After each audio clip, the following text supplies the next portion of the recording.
presentation of Fox Sports. We are Baltimore. We are Ohio. The Indians won 2 out of 3 from the division rival White Sox, and now it's right back to interleague play. The Tribe welcomes the LA Dodgers for just the second time ever and the first time since 2003. They'll get to see perhaps the game's best pitcher, Clayton Kershaw, who appears to be on the fast track to Cooperstown. Trevor Bauer and his magic wand go toe-to-toe with a 3-time Cy Young Award winner next on Sports Time Ohio.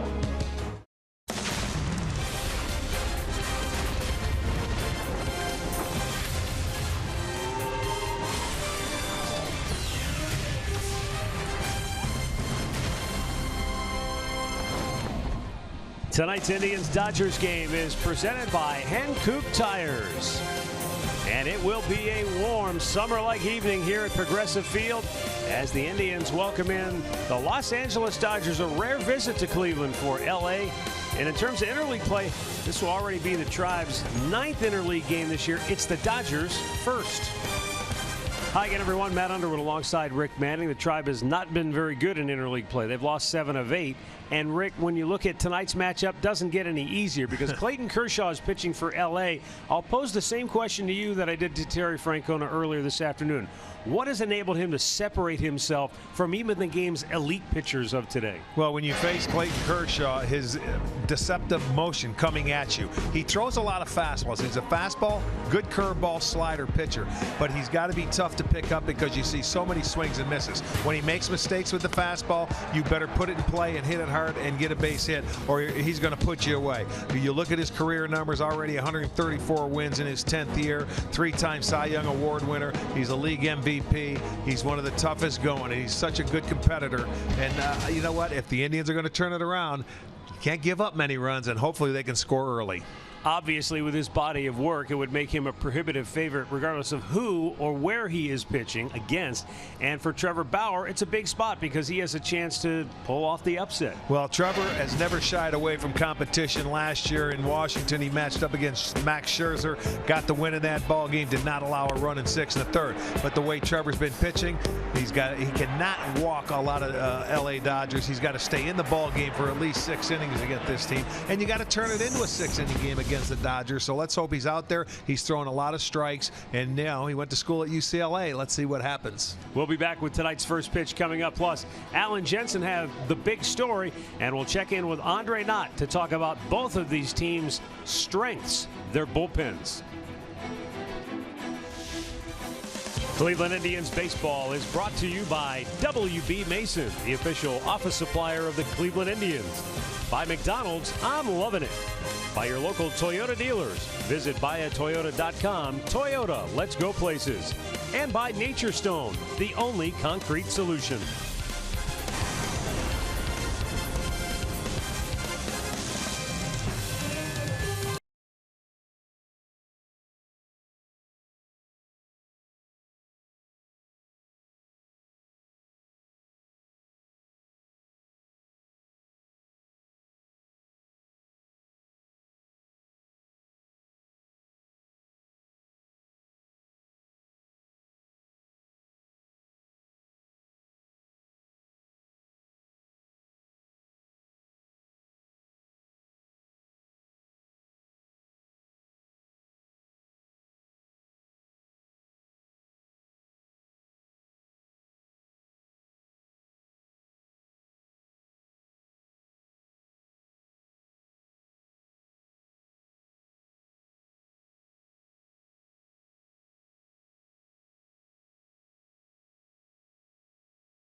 Clayton Kershaw will take the mound for the Los Angeles Dodgers, and perhaps his only appearance ever in Cleveland. We'll see how the future plays out, but there's no doubt this man will be in the Hall of Fame. Jensen Lewis, Al Pulowski, thanks for joining us out here. And speaking of the big story, Kershaw's the big story in Cleveland tonight, but in Major League Baseball, especially in the American League, Aaron Judge is the big story. All rise, the Judge's chambers seemingly everywhere now, but a couple of moonshot homers he hit over this weekend. You see his numbers for the last 3 games. Al, he's really a contender right now for the Triple Crown. 347 average, 22 homers, 49 runs driven in. A big reason why the Yankees are in first place in the American League East. But another big story, got to give a shout out to Laura Hauser, director of the American Red Cross in Northeast Ohio. Got to play at a great charity outing yesterday over at Canterbury Golf Club. Over 100 golfers, Matt Underwood included as well. But Rick Manning gave me a nice little nugget. You played there a little bit. Rick, do you have something we'd like to ask Al, pal, about his time over at Canterbury there? I wanted to know what his locker number was there at Canterbury when he belonged there. Well, I didn't belong there, but I had a friend who belonged there, and I was his guest. The real story, the real big story. America's guest comes out. Yeah, exactly. There you go. So I don't have a locker number to share with you, but if I did, I would. All right, well, thanks a lot, gentlemen.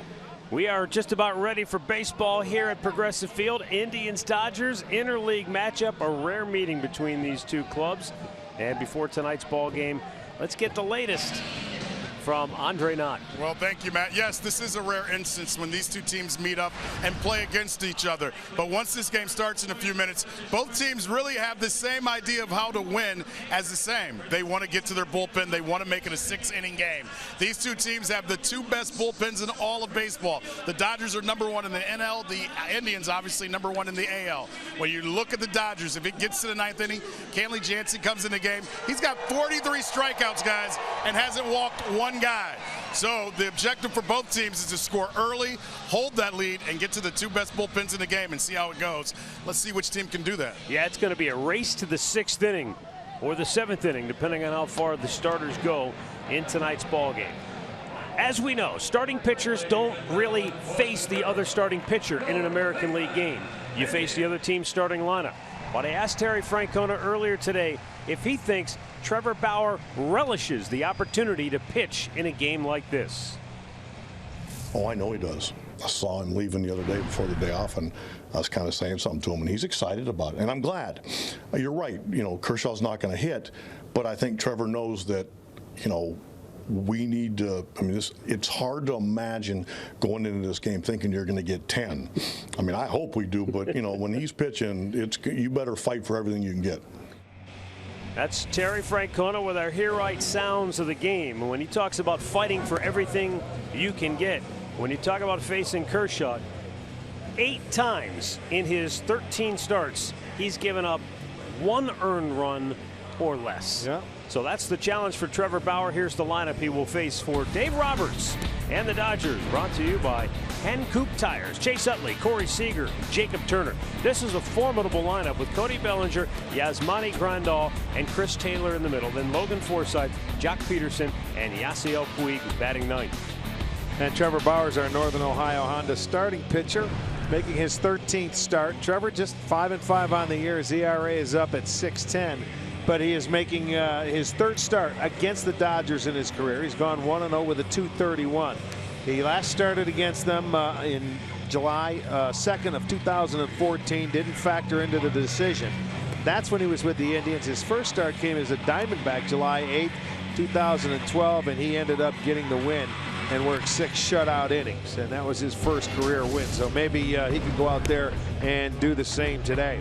Here's the Indians defense brought to you by Ram. It'll be Brantley, Jackson, and Robertson in the outfield. Ramirez, Lindor, Kipnis, Santana on the infield. Perez doing the catching.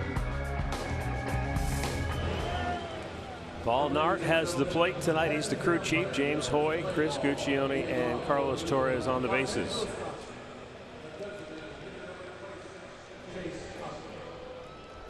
The Dodgers come in 39-25. They're a game back of Colorado in the NL West.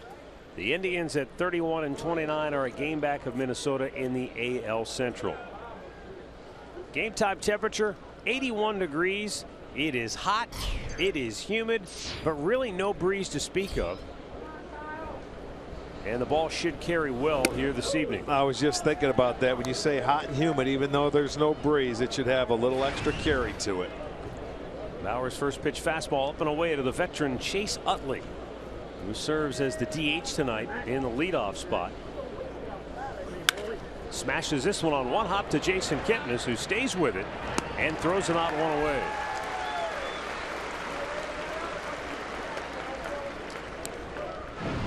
Our storylines tonight brought to you by Wayside Furniture. Two of the really talented young left-handed bats we'll see tonight for the Dodgers. Corey Seager, of course, Cody Bellinger, and don't forget about Jock Peterson, although he's not having the kind of year offensively that those other two are having. Yeah, and that second one, don't miss a mistake. Just don't miss a fastball if you can get to it off Kershaw. Swung on and missed by Corey Seager.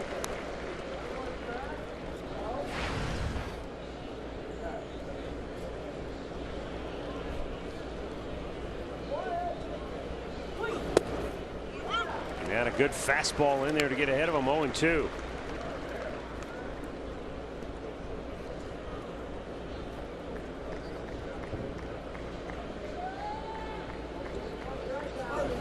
Breaking ball down and in, and Seager able to lay off. Trevor Bauer's last start against the Colorado Rockies, it was an interleague play. He took the loss. He went 3 1/3. He walked 5. It's the second time he's done that this year. The other time came against Detroit. Smashes it into right field. On a 1-2 pitch, Seager with a 1-out single. And the 23-year-old is aboard with 1 out here in the first. Well, you see that curveball. If it's up there, boy, he didn't miss it. He hit a line drive to right field. That's a pitch he's got to get a feel for it and get it down. So the first hit for the Dodgers, a single. That'll bring up Justin Turner.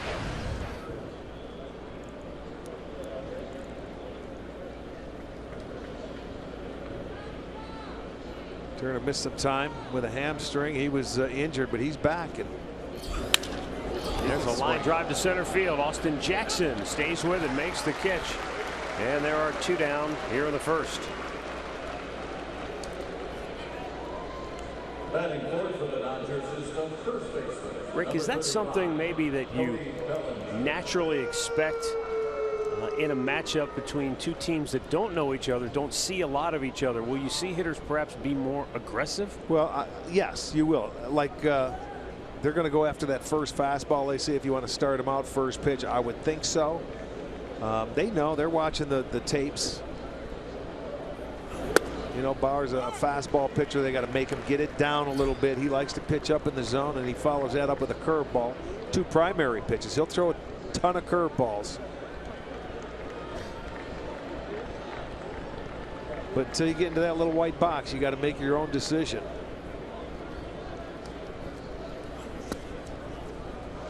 Missed there, 1-1. Cody Bellinger, 6'4", 213-pound left-handed hitter. Athletic. And he did not come out of spring training on this ball club, but he leads it in homers and RBIs, and he packs a wallop. He swings it hard. He won't turn 22 for another month. So you talk about young. Yeah.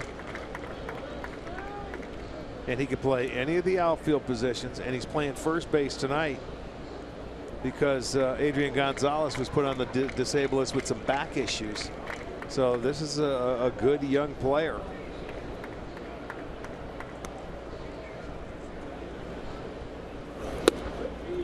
He lays off, and it's 3-1.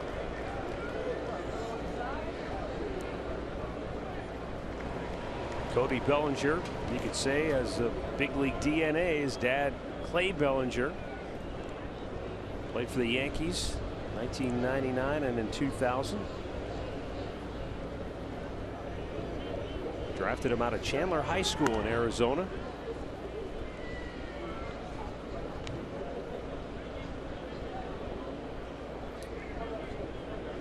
And in the amateur draft this year, the Indians going a similar route with the high school position players. Yes, they did.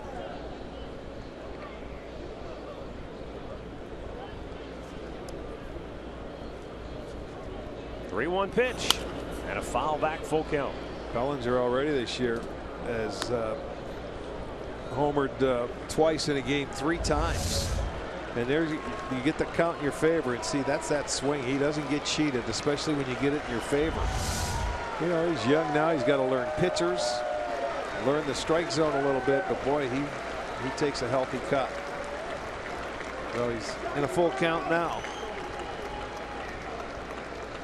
Corey Seager, the runner at first, takes off. It's high, ball 4. And that's the one thing that Terry Francona said Bauer has got to try and avoid here tonight, the extra base runners. 2 on, 2 out, and the catcher Yasmani Grandal. Yeah, the walks coming with either that 25 or that 30 pitch inning. That seems to come around Trevor every once in a while. That minimizes your innings throughout the course of a ball game.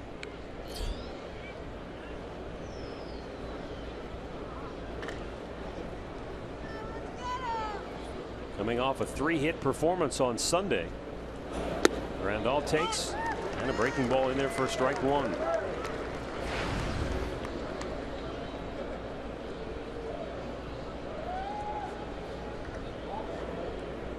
Grandal, a switch hitter who doesn't do much from the other side of the plate. But from this side, very good. And a smash to first. Santana scoops it up, takes it himself. And Bauer works out of a scoreless first inning. Dodgers strand a pair. The Indians are coming to bat.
Coming to bat, here's the Tribe starting 9, brought to you by Progressive Insurance. Jason Kipnis in the leadoff spot. Francisco Lindor batting second. Michael Brantley will hit third. Carlos Santana in the cleanup spot. Edwin Encarnacion batting almost .350 in the month of June with a couple of home runs will hit 5th. Jose Ramirez is 6th. Then it's Austin Jackson, Roberto Perez, and Daniel Robertson batting 9th. Clayton Kershaw is the Northern Ohio Hyundai starting pitcher tonight for the Dodgers. Off to another terrific year. In his 14th start, he's 8-2. An ERA of .220, leads the National League. 90 innings, 101 strikeouts. Opposition, you're not going to get many hits. He's very stingy. Basically a 3-pitch pitcher. The fastball, slider, curveball. He will throw an occasional changeup, but you don't expect many. Very rare. Yeah, he likes to get ahead. He throws a lot of first pitch fastballs. Kershaw into the line, a little funky delivery, and a fastball misses inside, ball 1. And he's not afraid to pitch inside to either left or righties. The only Indians that have ever faced him, Edwin Encarnacion and Austin Jackson, and they have a whopping 7 at-bats combined. So there is some mystery involved tonight on both sides, I suppose, for Kershaw, having not faced this lineup. For the Indians, they've watched all the video they can, but a little different when you get in the box to see how a guy's stuff reacts. And Jason Kipnis rips it into right field. Puig chases it, can't get it. Kipnis on his way to second, and he'll go in with a leadoff double. That snaps it 0 for 8 for Kipnis, and his 9th double of the year. Well, 2-0 pitch. You're going to get a fastball. You would think he does, and he got it. And he turned on it, and he didn't miss it. And did you see where that was? The yellow dot? Middle and plate. what did we just hear Tito say? If you get one in the middle, that part of the plate, boy, don't miss it. Absolutely. And he did not. And, you know, I think a lot of the doubt was eliminated when it was 2-0. He felt he was going to get another fastball, and that certainly helped him out, and he pulled it. So now let's see if they can do what they have to do, get him over and get him in. Francisco Lindor.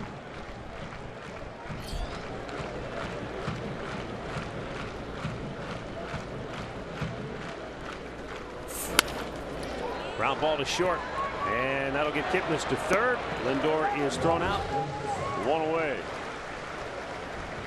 Let's check the defense by the Dodgers. Brought to you by WB Mason. They are rated 13th in the National League. They have made 43 errors.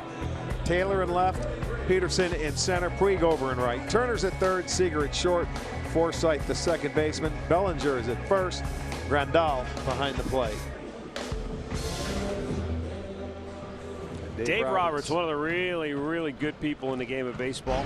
And he says, yeah, let's bring that infield in. With Kershaw on the mound, he's a strikeout guy. You may hit a little weak grounder, so he says bring him in.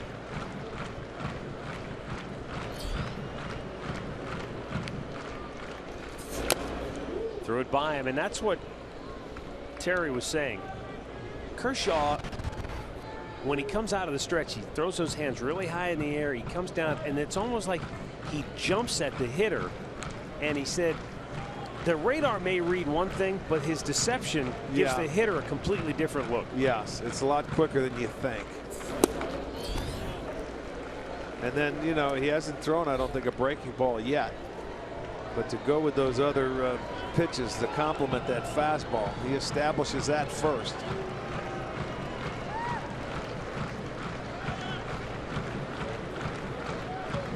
I mean, he knows he's got it in the tank. He can just air it out.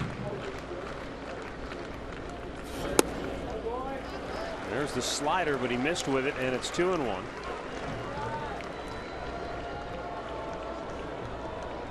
Infield is in. They're right at the cut of the grass all the way around the horn.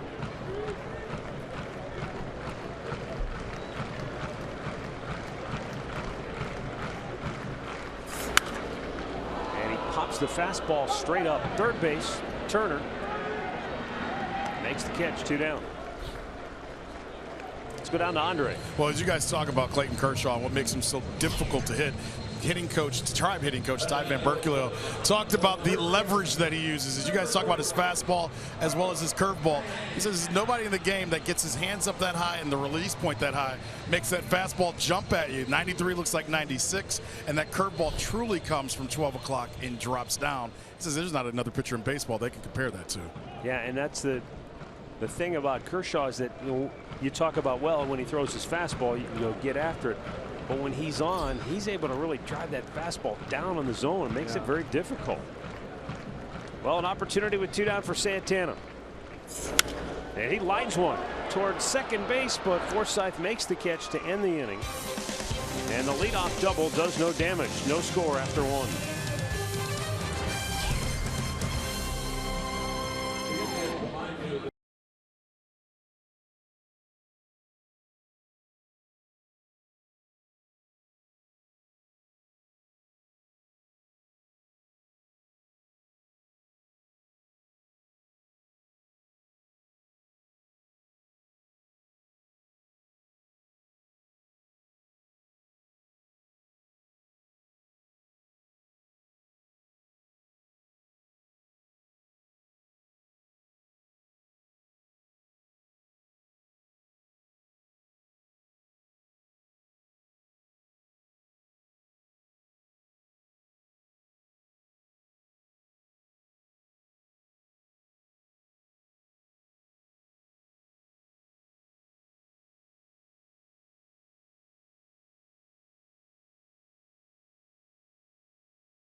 live streaming sports service is better than ever. You can watch every out-of-market game live at home, in the office, or on the go for just $19.99.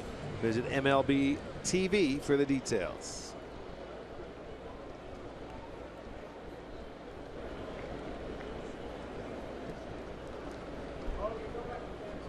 Trevor Bauer goes to work against Chris Taylor here to start the second inning.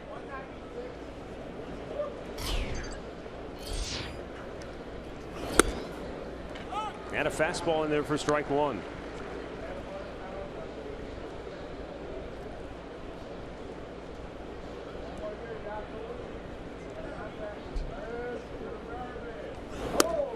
Missed inside.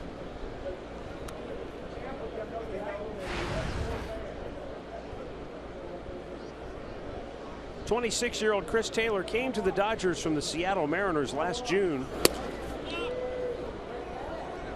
It's almost, what, 6 days shy of his one-year anniversary with the Dodgers.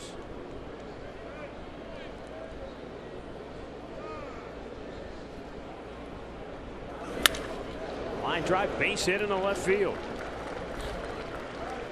Well, the Dodgers have their second hit, and they get their leadoff man aboard for the first time. Taylor got a fastball out over the plate, put a pretty good swing on it. They wanted it away. That one just stayed right there for him to hit right to the barrel of the bat. So the leadoff single for Taylor, second hit for the Dodgers.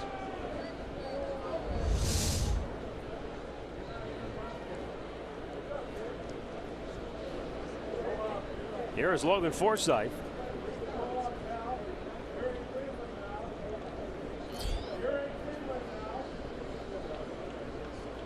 Former first-round pick of the Padres back in '08. Spent the last 3 years with the Tampa Bay Rays. Yeah, he was injured earlier this year, didn't start, and, you know, just a struggle for them. And they thought this was going to be a really big piece of the puzzle, and he may be once he gets in. But you know what happens once you start playing catch up on the course of a year. Seen it over and over. Yeah, it's tough to really catch up, because as an athlete, you try and do much more than you want to start mid-season form, and you're a few weeks behind, if not more.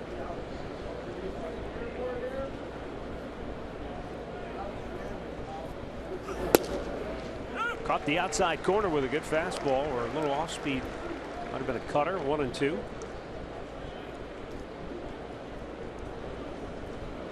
Warm night here at the ball yard with the Indians and Dodgers squaring off, first of 3. No score, second inning. He blew that heater right by him. First strikeout for Bauer. 77th on the year. Injury report brought to you by the attorneys at El Canal. Adrian Gonzalez, we just talked about, was put on the DL. Ethier, it seems like he's been hurt more than he hasn't been. Yeah, isn't that the truth? And they're paying him a boatload.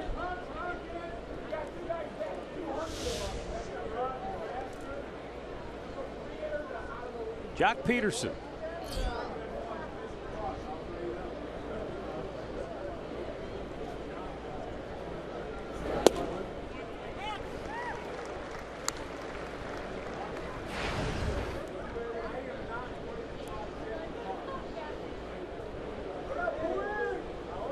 Peterson is, at age 25, the old man of that trio we talked about at the top of the game with Seager and Bellinger. But still a left-handed bat that can do some damage. Last year hit 25 home runs. The year before that hit 26.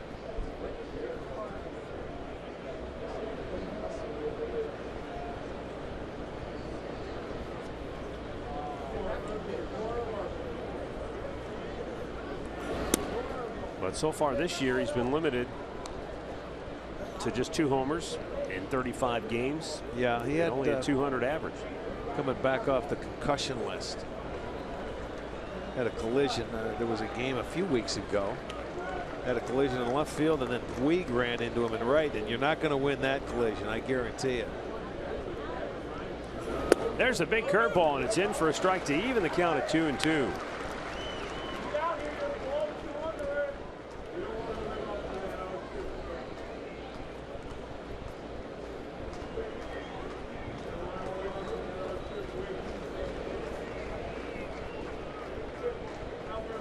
This is Peterson's 4th start this year, batting 8th in the Dodger lineup. He has moved around quite a bit. He started 7 games in the 5-hole, 4 games in the 6th spot, 7 games in the 7th spot, and now as the 2-2 pitch just missed inside with a fastball. Boy, was that close. Well, it was in there. Paul Nart, he looked in there. He took a double take on it.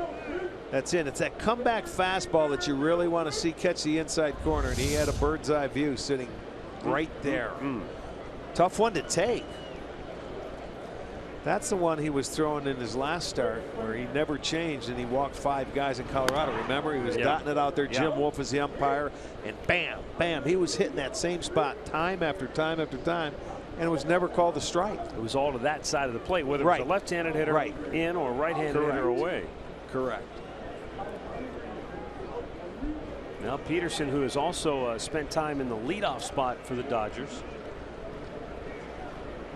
about to see a 3-2 pitch here with 1 on, 1 out in the 2nd. Runner goes, and a ground ball to Lindor. Reaches back, can't make the play there. He'll take the out at first. 2 down. Taylor is safe at second base. He did well to avoid the tag by sliding to the inside part of the bag. It's actually a great play all the way around, because as you see Lindor diving for it, Kipnis is behind him diving for the ball. Watch Kipnis behind him. He was trying to tag him before he got to the base, and then gets up and says, I can only get 1. He tried for the 2, gets the 1. Very nice play. Good base running all the way around, but they get the out.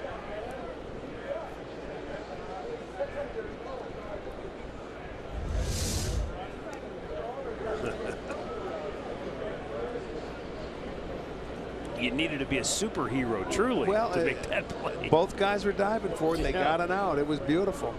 Well, now Yasiel Puig, an immensely talented yet enigmatic player for the Dodgers. His personality can be all at once charismatic, entertaining, but also he can go the other way and create a firestorm of controversy. Yeah, he came onto the scene and got off to a great start that first year, and they expected him, you know, more and more. The league adjusted to him. He had some issues, but a good outfielder, good defender, one of the best arms in the game. Not a bad 9th-place hitter. Yeah, 9 homers. And that ball is hit pretty well right center field, and it is gone. Over the wall in right center field, making home run number 10 for Puig, and the Dodgers lead it 2-0. Well, there's a little bit of the power that you talk about, or strength, from Puig, staying on the ball, hitting that fastball to right center field. And there it is, right down the middle. 96. You can see the location of that ball. It gives him swinging room. He stayed on it nicely, and it carries into the seats. So Dodgers break on top. It'll be 2-0 lead.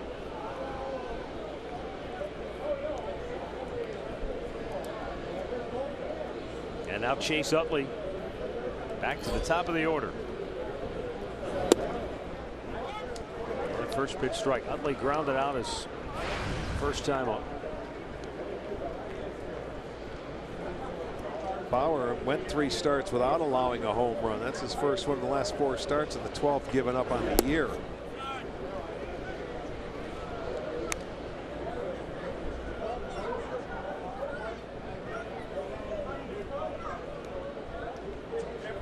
Chase Utley, 38 years old.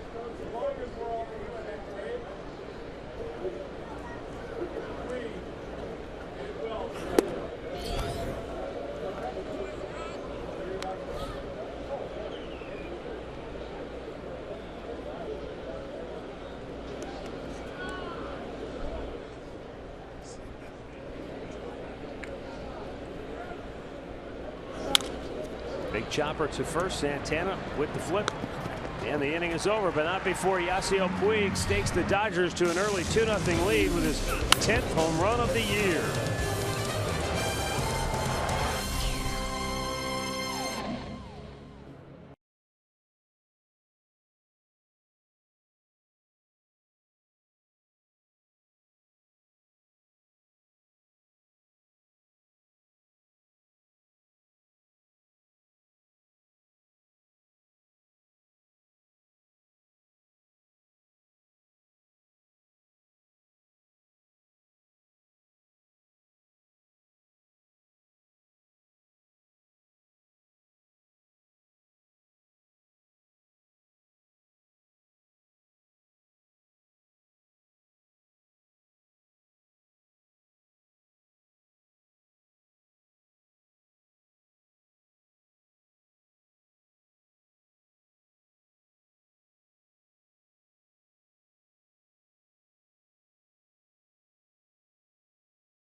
Hit your wagon to. Yes, sir. Well, it was a pretty good wagon to hitch it to there in the postseason. Orel Hershiser on the left, Mike Hargrove. Went and got the veteran to come in here along with Dennis Martinez. Mix him in there with Charlie Nagy. It was a pretty good pitching staff that, yes, didn't get the credit it deserved because all the offense in those years. Still led the league in ERA. Exactly. So Big Mike caught him in between innings. Edwin Encarnacion, along with Austin Jackson, the only two hitters who have ever faced Clayton Kershaw. But Encarnacion has just 3 at bats. Chased one up high, got a piece of it to stay alive.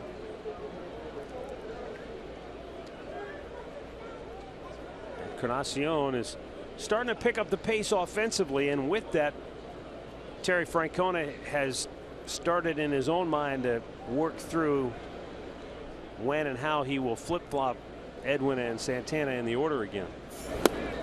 I mean, he has said, look, for us to go where we want to go as a team, we need Encarnacion, I think, to bat cleanup. Absolutely. But when he was struggling, he thought it made sense to flip-flop him. But now he doesn't want to rush him back. Yeah. Although it's been 3 weeks and he's been doing a great job. He'll be back there before you know it. Carlos is not, swinging it real well right now. It's just a matter of time.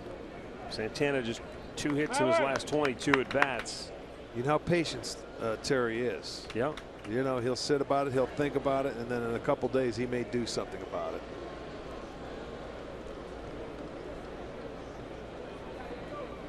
Another line on the 1-2, and he got him. First strikeout for Kershaw as we go down to Andre Knott. Well, the other thing about switching Encarnacion as well as Santana is Tito said, for the most part, when they go 1, 2, 3, Edwin hasn't had to lead off very often. He likes him going up with guys on base. So at some point in time, I think you guys are both correct. It may be sooner than later. He flip-flops him, but he's liked how he's gotten Edwin hot because he's had guys on base and he's been able to connect and really get hot and do that and drive runs in. And that's what they have Edwin here to do. So you're telling me that Kip and Lindor got to start swinging a little bit better and get on base. The table setters. Right. It was a stat that we had a couple, at the beginning of the month of May where we were talking about how Brantley didn't have any RBIs. And Tito goes, well, there's nobody on base before him. So who are you going to blame for that? Well, and again, it points to the larger issue. It's not just Edwin Encarnacion. I mean, he's easily the lightning rod because he's the acquisition, the big run guy. You're supposed to hit homers. but he needs opportunities. The more traffic that is created in front of him makes everybody else's job easier. So it's not just like, this isn't the NBA. One guy doesn't solve all your problems. You need contributions from multiple people to make that lineup hum. Heck, in the NBA, you may need 2 or 3 guys nowadays. What they got out in Oakland. Okay, bad analogy. No, it's good. Too soon, right? Too soon. Way too soon. Here's the 1-2. Ramirez pops it right side, slicing out of play. You know, speaking of ERA, we were talking about the Indians leading the league in ERA back in the mid-90s when offense was just prolific throughout the game. You talk about Clayton Kershaw and his ERA. And I know it's in the National League, but it's still remarkable. His rookie year was 2008. That's the only time the Indians have faced him, and that was out in Dodger Stadium. That year he made 21 starts. He was 5-5 as a rookie with a 4.26 ERA. It's the only time in his career his ERA was 4.26. It's the only time in his career his ERA was over 3. Yeah. Well, now that touches another point. Over 3. Over 3. Right. I don't care if you're in the National League or where you're pitching. That's unbelievable. Last year he only made 21 starts, but his ERA was 1.69. The year before that, 2.13. But the real stretch came prior to that. First, the 2-2 to Ramirez. Smack foul. From 2011 through 2014, his ERAs were 2.28, 2.53, 1.83, 1.77. He led the majors in ERA all 4 times. And I read in the Dodger Media Guide, he's the only pitcher to ever do that in the history of Major League Baseball. Yeah. He's done things that people have never done or seen before. He's that good and consistent. The lowest career ERA for minimum 1,500 innings is Kershaw, 2.36, followed by Hoyt Wilhelm, Whitey Ford, Sandy Koufax, and Jim Palmer. These guys are all pretty good. So you're saying he keeps good company. Meantime, this is a heck of an at-bat for Jose Ramirez, who is fighting the game's best pitcher tooth and nail. 9 pitches. He's fouled off everything he's thrown at him. And he's been able to lay off that curveball. He enticed him to try and get down in the dirt when he was 2-1. Again, the 3-2.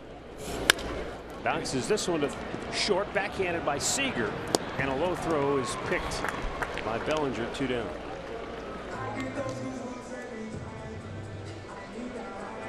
So he's first among active pitchers in winning percentage, second in ERA.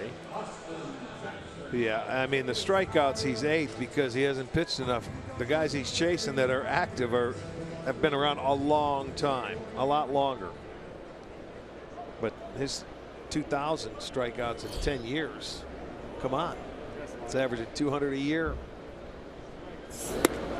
Pitch is a little tight. He actually has the best ERA among active pitchers. I mean, he just, and that's what I was trying to get at with both you and with Tito earlier today. We haven't had a chance to see him in person. You know, you see video, you watch him on TV. But why has he separated him? I mean, you talk about the aces, the elite, the game's best. That's a short list. And I think Corey Kluber's on that list of the game's best. Felix Hernandez, put all those guys together. But this guy seems to have separated himself from the pack. I don't know. I mean, you got to talk to the hitters. We don't get to see him. I've been looking forward to it. You always want to see somebody in person show what they can do. I think, as Tito told me, the one thing that jumped out for him is that his curveball has so much break to it, and it's so sharp. It's practically unhittable when you look at the overall numbers. Yeah, you're right. What, he's given up 6 hits on it? Yeah. 202 times he's thrown that curveball coming into tonight's game. 202 times. He's given up 6 hits on that pitch. So you're saying I have a chance if I sit on it. The 2-2. Look, I don't care who you are, how good you are, Bob Feller, everybody's going to hang one once in a while. The question is, as a hitter, if you see it spinning out of his hand, you're probably saying to yourself, unless there's 2 strikes, I'm not swinging. Don't even try. Exactly. Don't swing it because you can't hit it. And that's probably when you see it more, is when he gets the 2 strikes. Elevated the fastball, but a foul back. A second very good at bat against him. And Jackson's been playing very well against the left-handers, taking the ball the other way. Ramirez had a good at bat. That's something you watch in the dugout if you're a right-hander, and you just see how these other players work it. Ramirez took him 10 pitches. 7 pitches for Austin Jackson, and he lines one to right center field. That's in the alley. Puig cuts it off. He's got a strong arm, and he'll hold Jackson to a 2-out single. He's sitting over there daring you to go to second base. Now that approach that Austin had, very good at bat. 2 good at bats in a row, and here's the approach. He gets the fastball 94, and that has been his swing this year, and he has really maintained that, even though he missed some time with the toe problem. He comes right back, and I'll tell you, he's done a good job against the left-handers for Tito this year. Yeah, he's batted .317 against lefties coming into tonight. Filled that role nicely, and now Roberto Perez.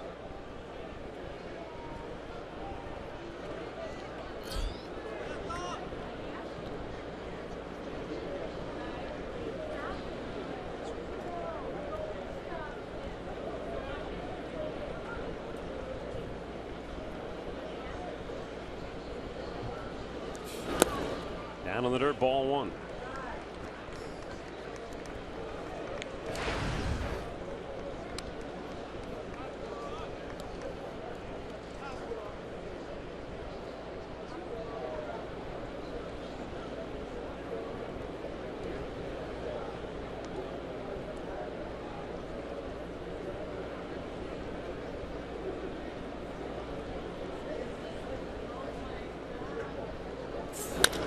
Chopper in the hole, over the third baseman's head, but Seager with a great backup throws him out to end the inning. Almost blocked him out. No runs, a hit, a man left. We've played 2. It's the Dodgers 2, the Indians nothing.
Seat. In interleague play, talk about lowest opponent's batting average. Trevor Bauer makes the list, along with Yu Darvish, Clayton Kershaw, and Max Scherzer. But he gave up a 2-out, 2-run homer to Yasiel Puig on a fastball in the second. They got the Dodgers on the board. Yeah, that first time through the lineup, they were 3 for 8 off Trevor.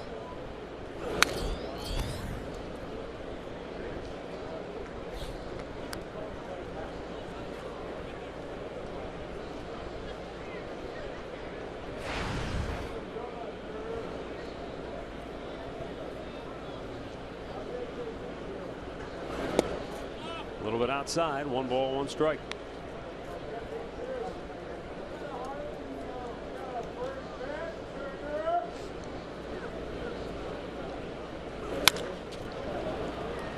Jason Kipnis with the backhander, throws him out.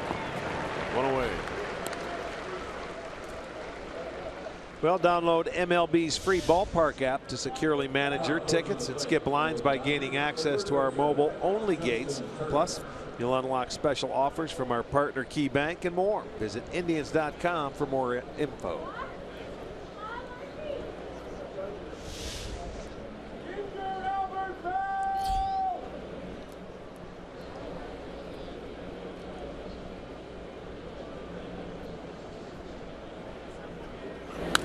Fouled back.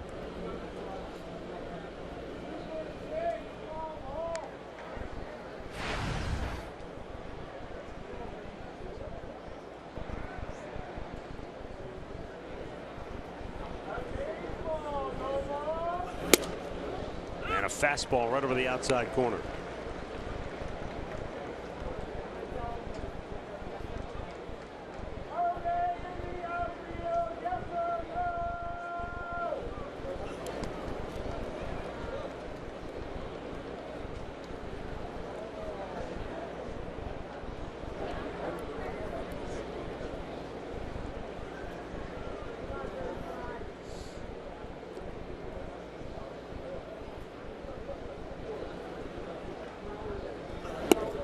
Tried to get him to chase, but no dice. 2-2. Well, two pitches right there that really didn't set anything up. He bounced one out in front of the plate and then one that he wasn't going to offer at. So now from 0-2 to 3-2.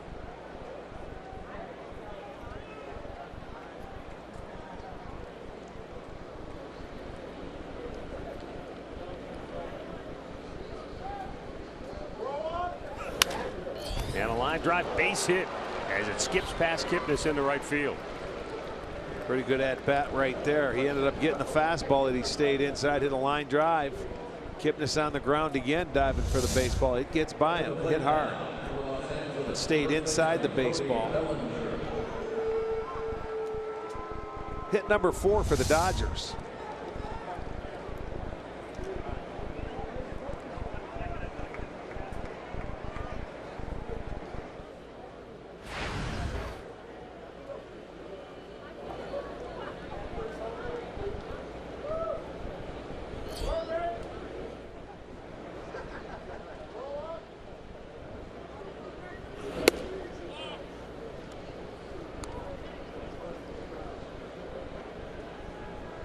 Cody Bellinger walked in the first.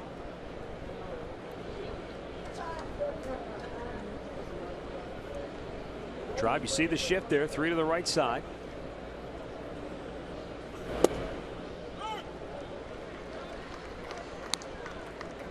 One ball, one strike. This year, the first time through the lineups, they averaged 234 off Trevor with a homer. The second time through, the average goes up to 295.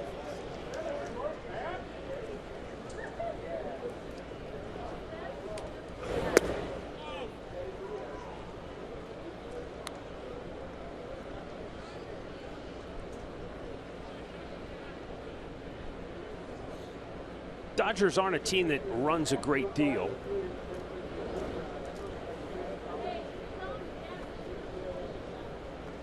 One pitch and a swing and a miss. It's 2-2, which I guess the irony there is that Dave Roberts, you think about him, that was one of his specialties. I was just going to get around to that.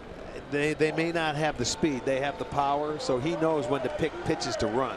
Good hitters counts or something he may start as runners, because when you look up and down their lineup, everybody pretty much has one for the most part or more. 2-2, swung on and missed. He struck him out. Trevor Bauer with his second strikeout of the evening, and there are 2 down here in the third. A couple of changeups, a lot of changeups in that at bat. He threw them for strikes and ends up getting the swing and miss. You can see, like the circle change, it's got some movement going away, and he gets the swing and miss.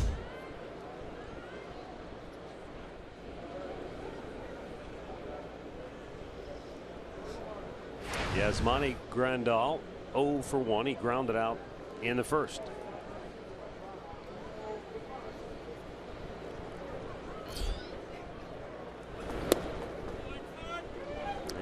misses just a bit inside.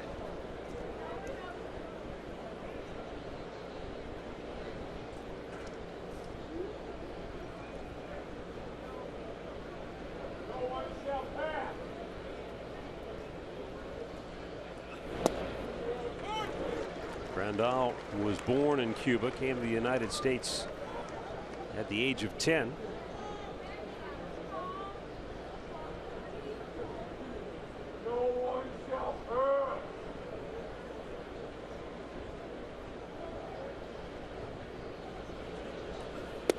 Big curveball, and that's in for a strike.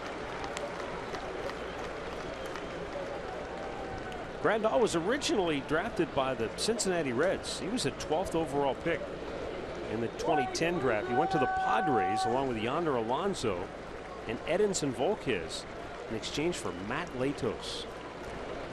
It's quite a haul for the Padres. Yeah, yes it is. It was. The 1-2 pitch. Again, it's just a bit inside. You see that pitch a lot of times has some comeback to it, but it's not coming back on the plate. It's just staying there. You know, a lot of times you'll see that pitch when it has some run to it. It really fools the hitters and it gets called, but it's still not a bad pitch when you're ahead in the count. Breaking ball hit in the air to center. Austin Jackson's there, and the inning is over. No runs ahead, a man left. Middle of the third. Dodgers 2, Indians nothing.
Players battle to be crowned America's champion in golf's can't-miss major of the year. The 117th U.S. Open begins Thursday on Fox, FS1, and streaming live on Fox Sports Go.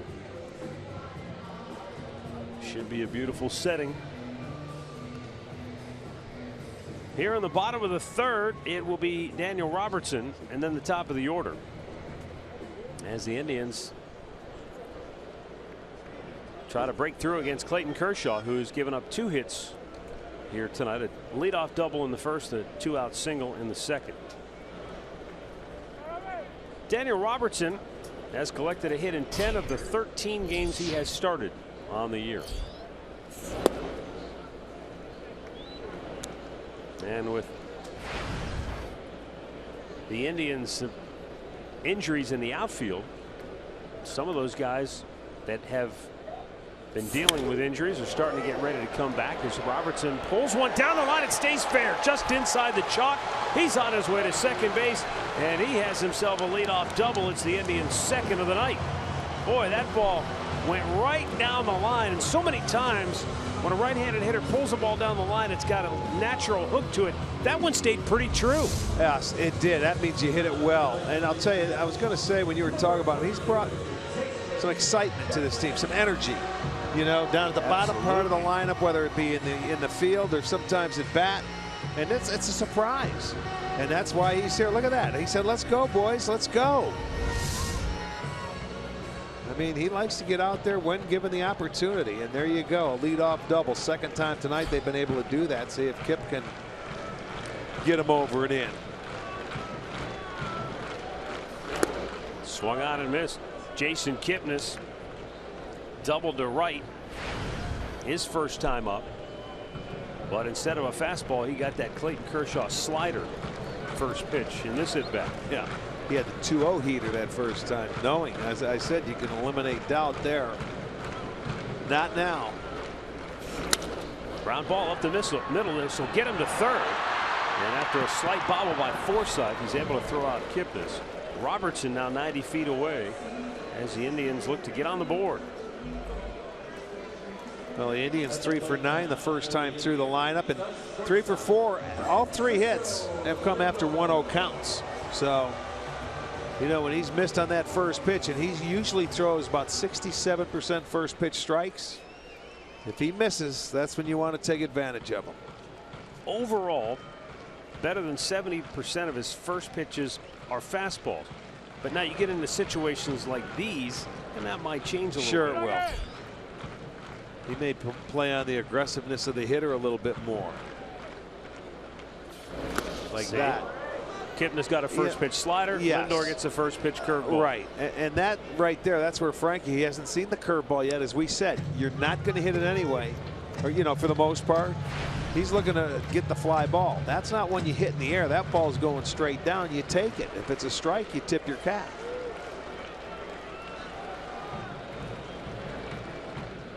And that's what Frankie has done a lot this year in runners in scoring position. Less than 2 outs. He's gotten himself out. Fastball up and away. Could have been just the show pitch away to see what he wanted to do. You know, on the year, Frankie 180 batting average, 9 for 50 with runners in scoring position. And he's too good of a hitter to be there. There's the curveball, and he fouls it off, and it's 1-2. Yeah, he's going to attack him with all off-speed pitches in this situation, I would imagine. Knowing he's sitting on that heater just to put it in play. But if you're, he has 3 wild pitches, so if you're Robertson at third base, be heads up for a ball in the dirt here.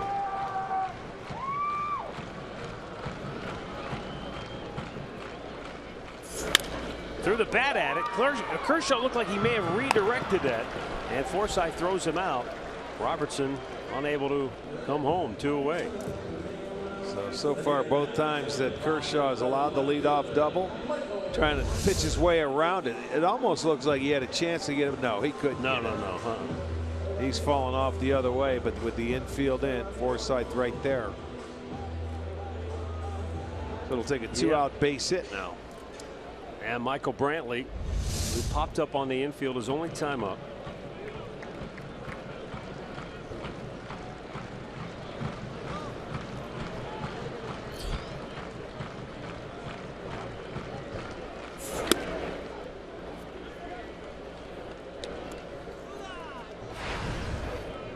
Brantley trying to shake out of a 2 for 21 skid over his last 5 games plus tonight.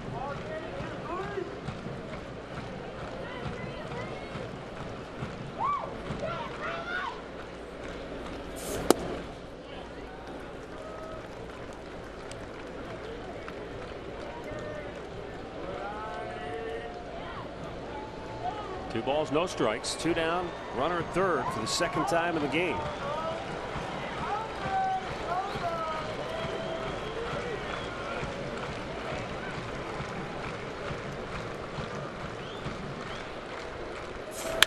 And Brantley with a line drive to right field. Puig dives. Did he catch catch it? No! He trapped it, and the Indians get on the board as Robertson comes home from third. Michael Brantley with a 2-out RBI single, his 26th run batted in on the year. An absolute laser to right field that Puig tried to make a diving catch on. He stopped. He hesitated and he started again. Look at Kershaw upset with himself knowing he made a mistake there. But Puig ended up stopping, and then he commits to come in, and it's a short hop. Not to say he was going to catch it. That's a really tough ball to read. Took a nice job by Michael Brantley. Took advantage of a Kershaw pitch where he knew he made a mistake. But he short hops it, so the Indians are on the board. Their 4th hit. A big 2-out hit. Now Santana takes low ball 1. Boy, is that a huge pick-me-up for this club. Yes, it is.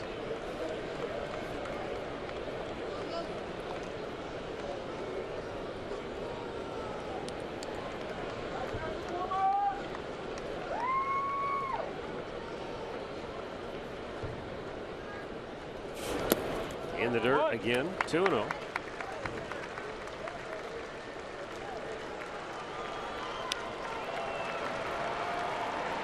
It started with a Daniel Robertson leadoff double.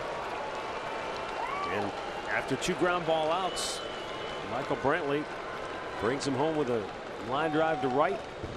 Brantley had the 2-0 pitch that he hit. Remember, Kipnis had a 2-0 pitch that he hit.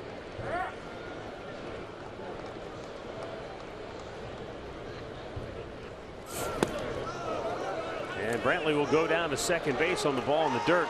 Santana was sitting for that 2-0 fastball. He got the 2-0 slider, went right down into the ground. Well, I like that there. The hustle by Michael Brantley just to get yourself in scoring position. I think he was that a changeup maybe? He boxed that ball. That wasn't in the dirt. I'm thinking that's got to be a pass ball. Kershaw, who does not throw many changeups, said he tried to learn that circle grip change, but he said, I have a tough time turning the ball over. It just doesn't work for me. So his changeup doesn't react like a normal changeup that you would see. It has more of a, almost like a Danny Salazar type delivery. Straight down, where it goes down like a splitter. So that might have been one. Didn't look like his fastball curve or his changeup. Right, no, it wasn't. Or his slider, I should say. With 2 down, the 2-1 pitch. In tight.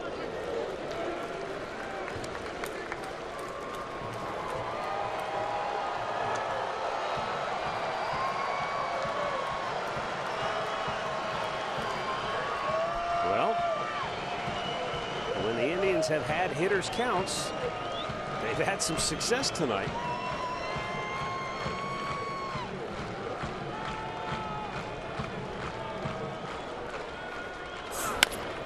Weak ground ball up the middle, and it's scooped by Forsythe. The throw, it's close, but they got him by a whisker, and the inning is over.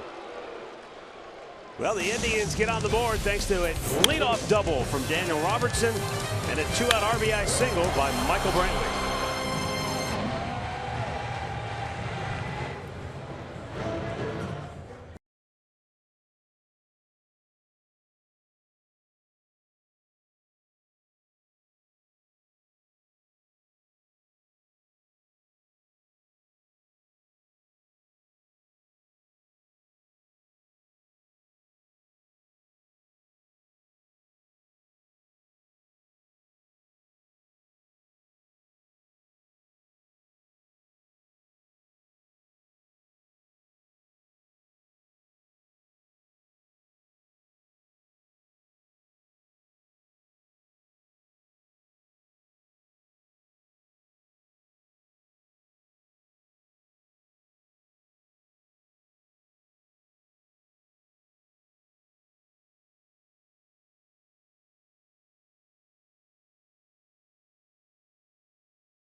but easy.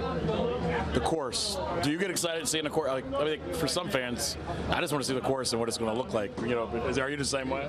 Yeah, especially when somewhere, you know, they've never played an open or a major there before, so you know it's not something that I guess, you know, you're used to seeing on TV all the time like Augusta. So it's interesting, I think, to see those newer places and kind of see how they go about them. You know, obviously they're so good they can use their imagination to get around anywhere. But U.S. Open can be seen on Fox FS1, Fox Sports Go, coming up this weekend. Always a fun tournament because, Rick, it's the one tournament where some of the rules are a little bit different. The rough is usually monstrous. Did you see the fescue that's sitting out there that's 3 feet high? They're going to spend more time looking for golf balls this week than they are if they don't hit it in the fairway. You watch and you'll see. They're going to have more spotters out there. That's why Murph has the weekend off. He's going up to Wisconsin to be a spotter. The Mad Stork in the brush. They need a sickle. Yeah, it's a sickle in their bag. Watch trying to get it out of there. It's going to be crazy.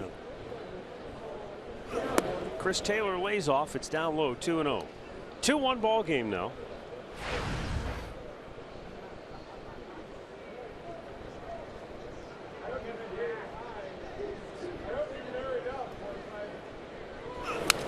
Fouled right back.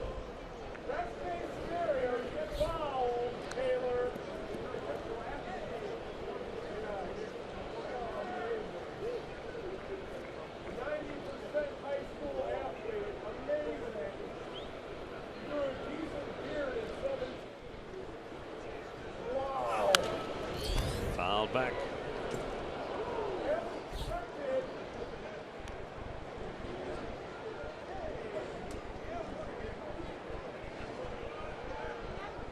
Taylor started the trouble for Bauer in the second with a line drive leadoff single to left field. And with 2 outs, the homer by Puig gave the Dodgers their only runs of the night. Just missed away. And a full count. 34 of 60 for strikes so far for Bauer.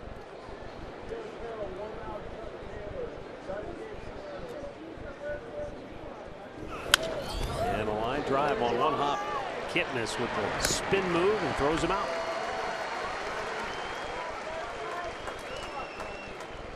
Well, today we are participating in the home run challenge. Every home run and strikeout in this game raises money for prostate cancer research. Since June 1st, already $2.6 million have been raised, and you can make a pledge at homerunchallenge.org. Logan Forsythe struck out his only time up.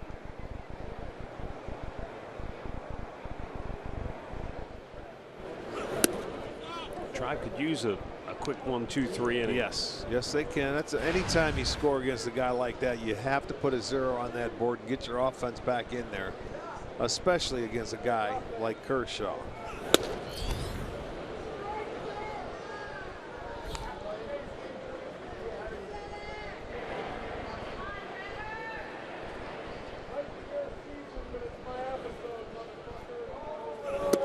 Tried to hold up one around.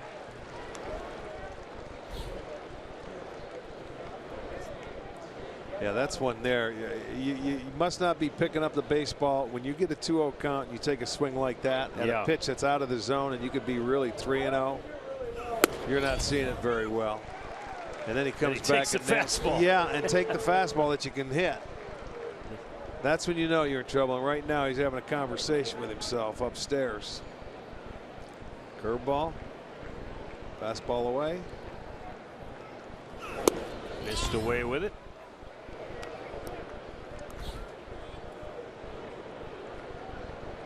The Arizona Diamondbacks have brought their road show to Detroit. A couple of home runs from Arizona, one by Paul Goldschmidt in the 3rd inning.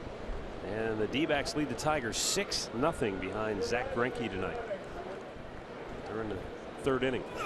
In Motown, there's a line drive left field. Brantley running over, reaches, can't make the play. It skips out of his glove. It flips right to Jackson, who holds him to a long 1-out single. Brantley had it, but it looked like maybe when he hit the ground, the ball just came flying out of his glove. Yeah, he's got a little divot out there he's going to replace as he goes down. It might have been, watch his elbow when it hits the ground if it pushes it out of the glove. He's going to this backhand side. He dives, now watch. No, never really had it in the glove. Slipped out of the fingers. It would have been close, and then it just flips right out as he tried to pull it up, did not. So it'll go as a 1-out single.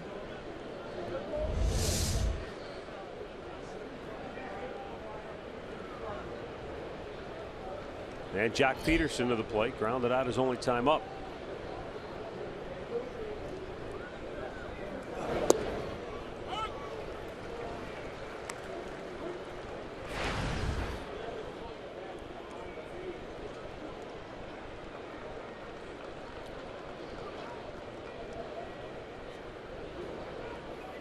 Peterson's ground out was right back up the middle. But it was an interesting play in that inning, especially given how it transpired after that. Peterson's ground ball was fielded by Lindor, but Taylor did a nice job, who was at first base, of avoiding the tag by Lindor. Yeah. Frankie's momentum was going one way, Taylor was going the other. If he's able to tag him and throw to first and get a double play, inning's over. Right. But he just couldn't. There was no human way he could. And because of that, Puig was able to get to the plate, and then he hit the 2-run homer.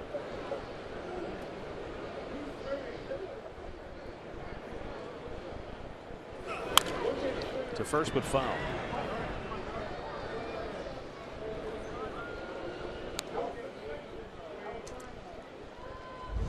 Last time he was up, this is the play. Peterson.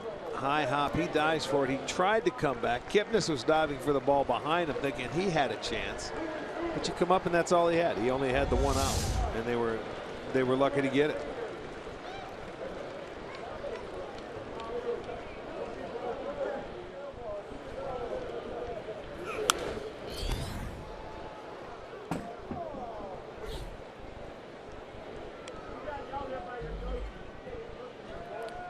Boy, between Seager, Bellinger, and Peterson, well, these left-handed hitters leave anything to the imagination when they turn it loose. No, they get after it. They sure do.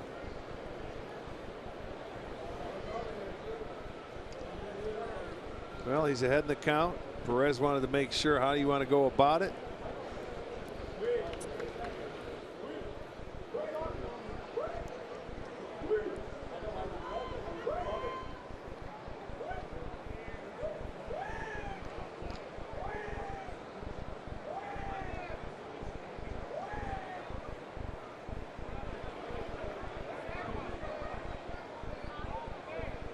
The 0-2. Slow chopper, 2-second. Kipnis goes to Lindor. There's one. Back to first. Not in time.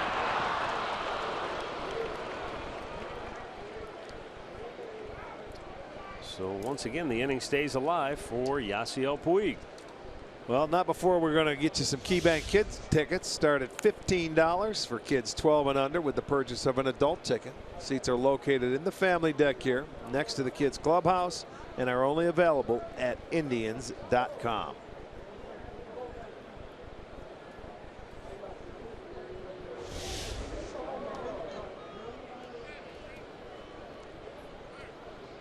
What, Santana break a glove there, huh? The webbing came out. That's why he didn't catch the ball at first. He's got to make an exchange.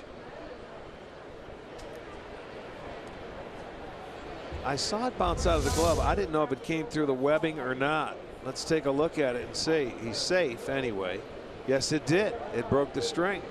Unless it already was broke. Look at him. Look at it. Yeah, look, literally went right through. It came right through it. Yes, it did. So it's time that he won't get that one back for a while.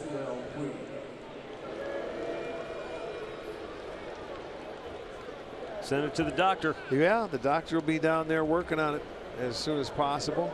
But it's not the same. You don't have time to break in those new leather strings. He'll be working on it tomorrow. Yasiel Puig.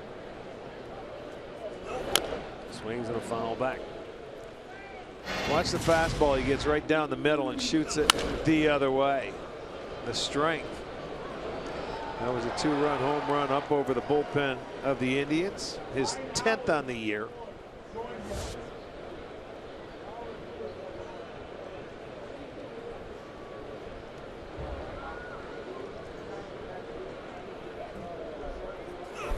Up and in.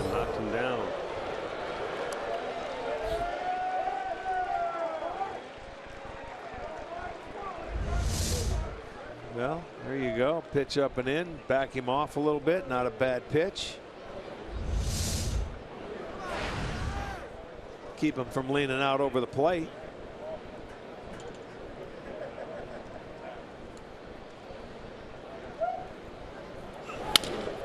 To third base, Ramirez backs up, throws to second. They get the force to end the inning.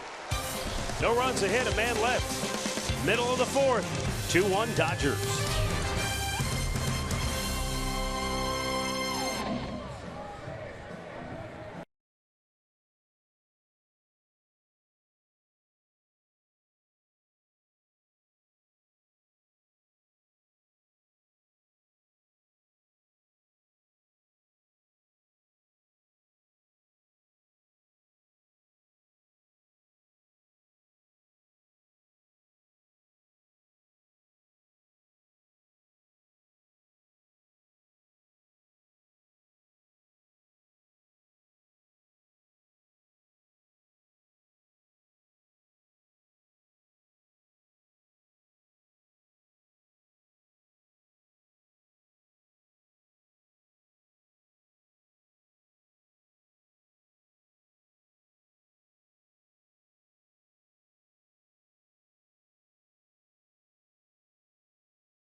...2017 All-Star game in Miami.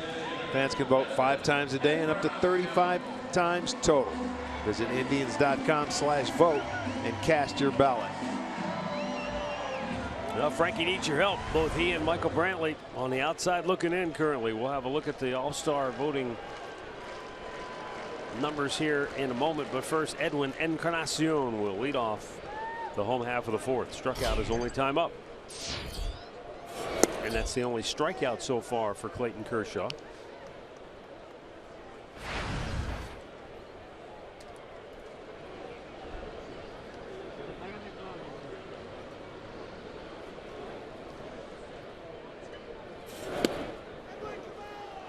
And he's in the hole 0-2.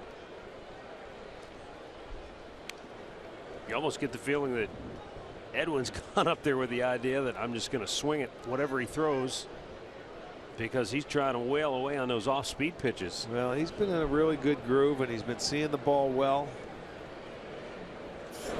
There's the big overhand Uncle Charlie, and it's his second strikeout of the night. And I think Edwin thought that might have been a little bit outside, but let's check and see where that starts at and where it ends up. Boy, that is sharp, straight down. That's a tough one to take. Look at it. And as they say, it starts at 12 o'clock and it's going down south, boy, in a hurry. His second strikeout, both Encarnacion. Jose Ramirez.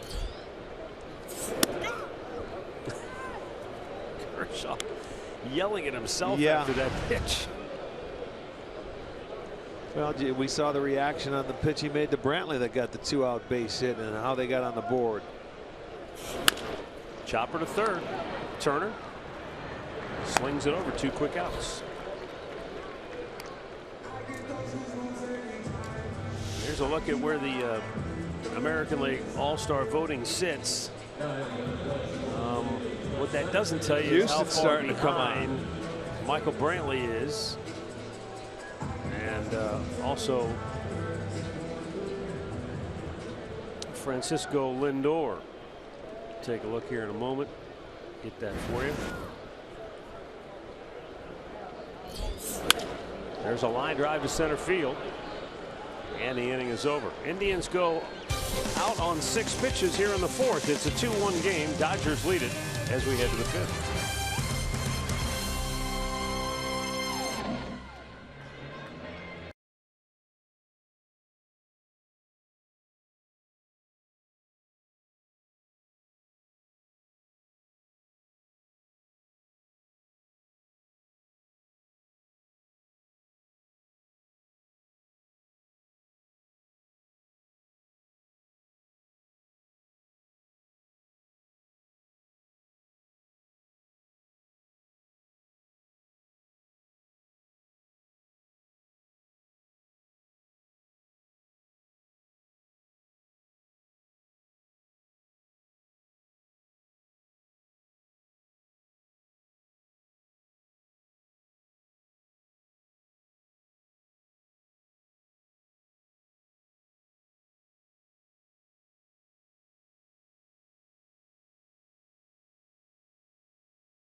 Cleveland Indians baseball is brought to you by Levin Furniture.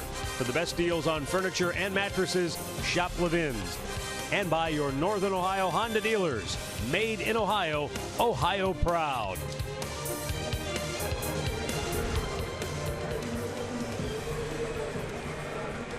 Chase Utley heading to home plate. He'll lead off the fifth for the Dodgers.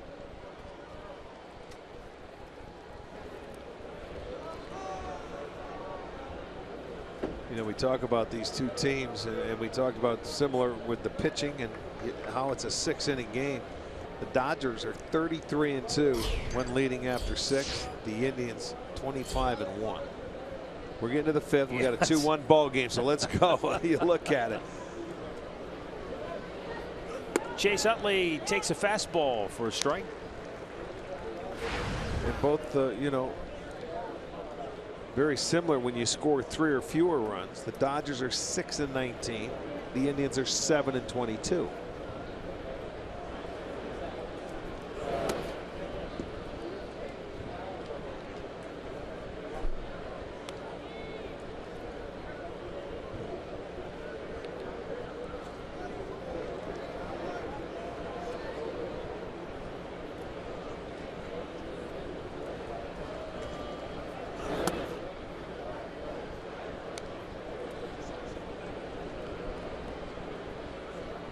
Chase Utley twice has grounded out tonight.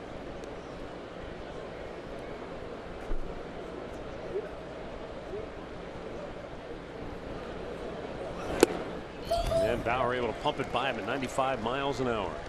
Boy, you think back to Utley in his heyday and playing for Charlie Manuel there in Philadelphia.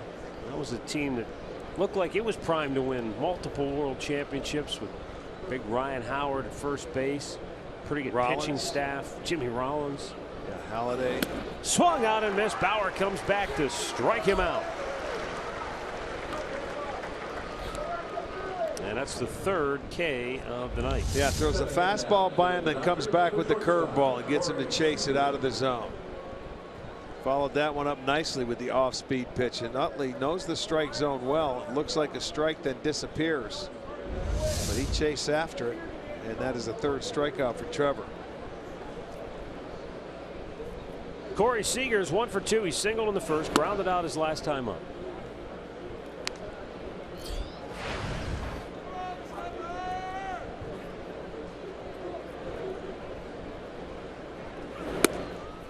By the way, Francisco Lindor has received a little over 1 million votes at shortstop for the American League in the All-Star voting. He's 122,000 behind Carlos Correa for that starting nod. And Michael Brantley is just 28,000 votes behind George Springer for the third spot among outfielders. Okay. Close. Very close. High fly ball center field. Jackson in a few steps. 2 down. Our T-Mobile Unlimited Baseball break. The Indians' first 2 draft picks.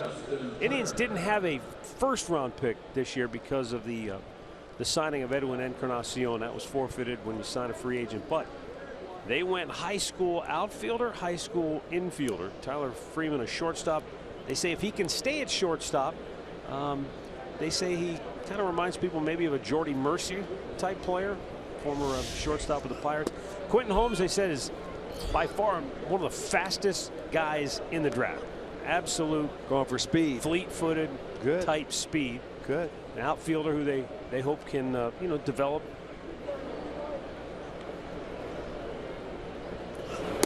And a breaking ball in there for a strike. I mean, with high school kids, look, you're drafting on potential and how you think that they will physically develop and all that. But well, they still have some ways to go, but you're right. You're looking for a need to fill, and you need speed nowadays. That brings a different dimension to a ball game.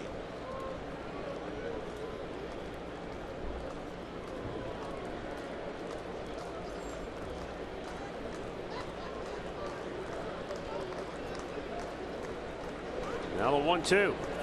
Breaking ball, slowly chopped to third, foul.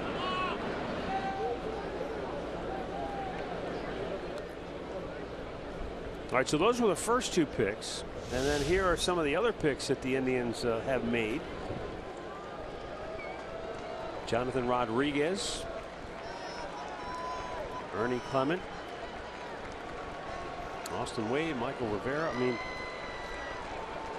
it's always fun to look at these guys, but boy, in baseball, you don't know how many years it's going to be before you really see any of these guys. First step is getting them signed, obviously. 1-2, ground ball up the middle. Lindor cuts it off. Frankie throws him out, and Bauer with a 1-2-3 fifth. 2-1 Dodgers. We're halfway through.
From Sunday, off the bat of Roberto Perez, a 2-out RBI single. And Roberto has 10 hits on the year. 6 of them have come with a runner in scoring position. That has been his specialty. Yeah, that's a great hit to get, boy. The 2-out base hit. Here he's leading off the 5th against Clayton Kershaw. Showing bunt, taking a strike.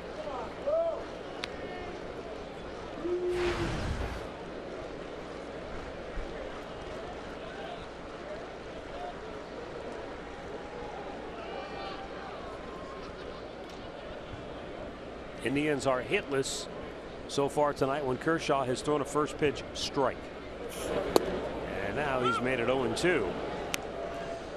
You know, and that's where, you know, you're going through that lineup the second time, maybe the third time. We'll see some more off-speed pitches. But, you know, we haven't seen a lot of sliders yet. And that's a pitch that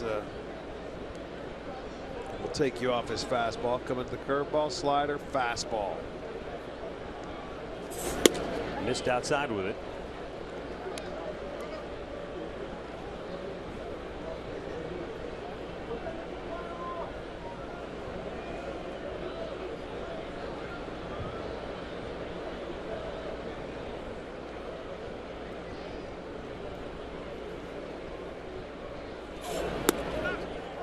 He really tried to flip one over there that time, but hung a little high. I don't think I've seen a pitcher in a while that yells at himself as much as Kershaw does. I mean, he's very vocal out there on the mound.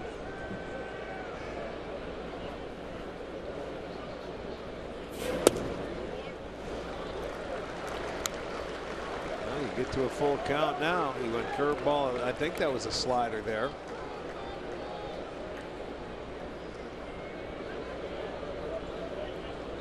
Kershaw struck out 2 tonight. He has not walked anybody and has given up 4 hits. There's a fastball drilled deep left. It is gone to Souvenir City. Roberto Perez on a 3-2 pitch. It's his first home run of the year, and it ties the game at 2.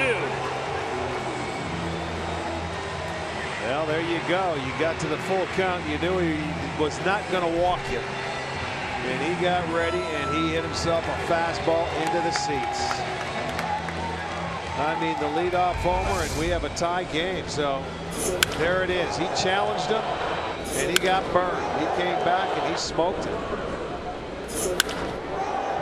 The crack of the bat. What a sound, huh?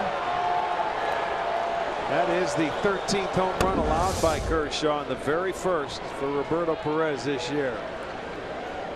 Maybe it's because it's his first, but it immediately reminded me of last October in the World Series when he was so locked in offensively with big hits, hit a couple of home runs.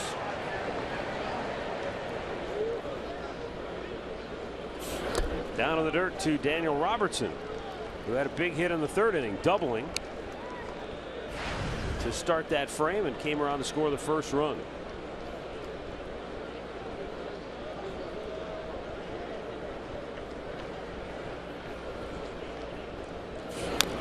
Boy, you talk about a good old-fashioned draw to this point.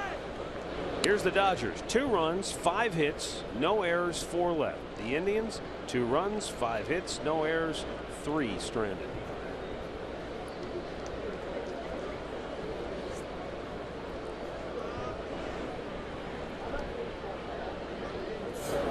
Breaking ball downstairs.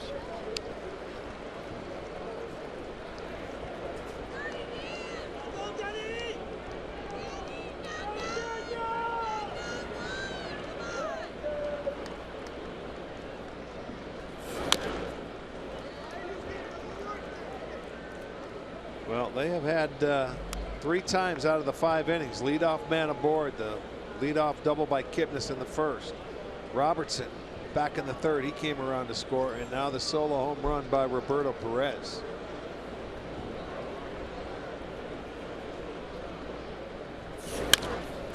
Bouncer towards second. Forsythe cuts it off. 1 away.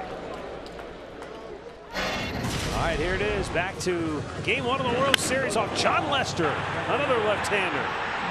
Hit the railing above the yellow line for a home run. And then later in the game, he did it again.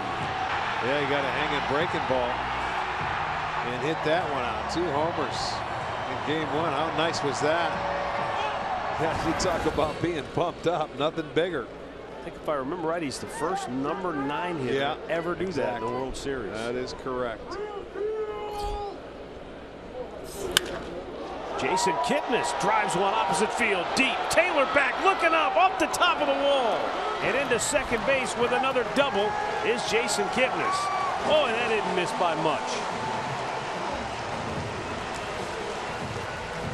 So Kipnis now has 10 doubles on the year with his 2nd of the night, and runner in scoring position with only 1 out. Got another fastball, but stayed on it. First time up, he pulled it in a 2-0 count. This time he goes off the left field wall. And we know one thing, he can drive the ball to left center field, which he does there. Their 3rd double of the night. So now an opportunity to take the lead here in the 5th inning. Francisco Lindor will be the batter. Now, this is going to be interesting. Remember, Lindor last time up, really anxious with a runner at 3rd base, chasing the first pitch curveball. Well, his curveball has been a little inconsistent. Like, you don't want to swing at that until you get to 2 strikes. So if he throws it early, take it. Slider.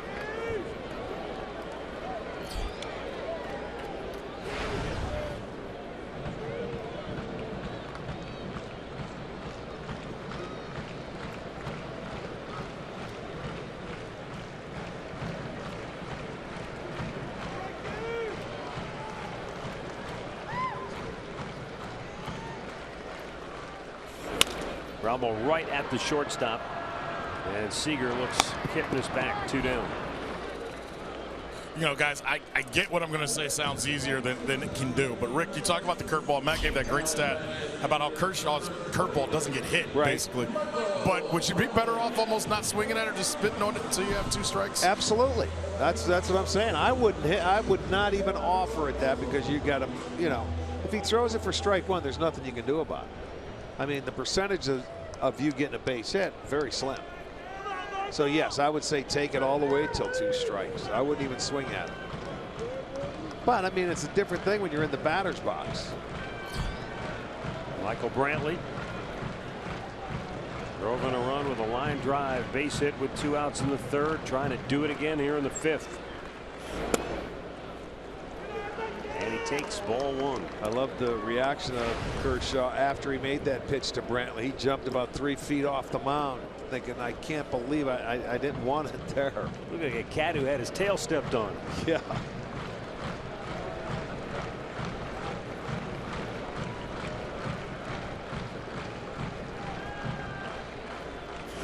In the dirt, and a nice block by Grandal. I'll tell you, the left-handers, Kipnis and Brantley, have put up some very good at-bats off this tough left-hander. There's the base hit. Watch Kershaw. That is great, isn't it? He knows he didn't hit his spot. He still looked and thought Puig had a chance of catching it. He did not. But both Kipnis and Brantley have put up really good at-bats tonight.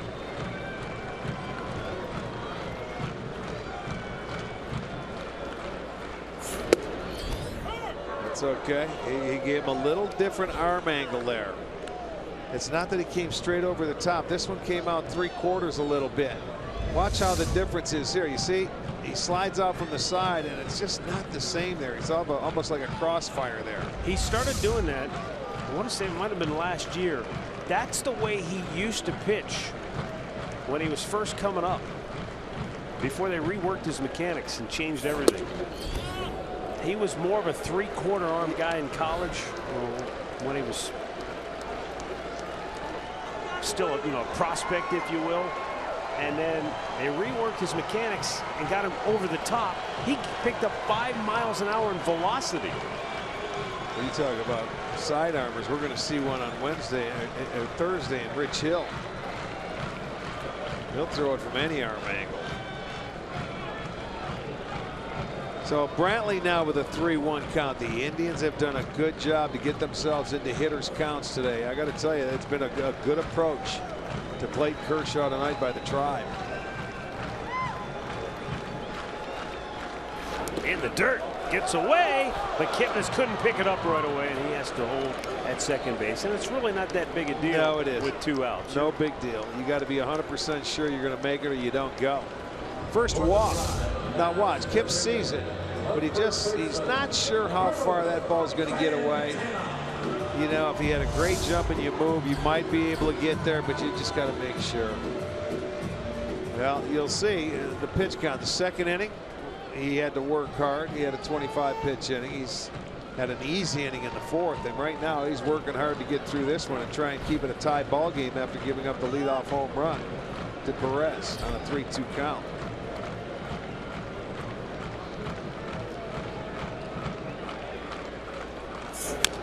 Foul back. Yeah, it was Kershaw was a senior in high school, and he was preparing obviously to get drafted coming out of high school, and he worked with a private instructor who changed him from that 3/4 slot to over the top delivery, and he picked up velocity, and that guy should be on his payroll. And the Dodgers made him a first-round pick.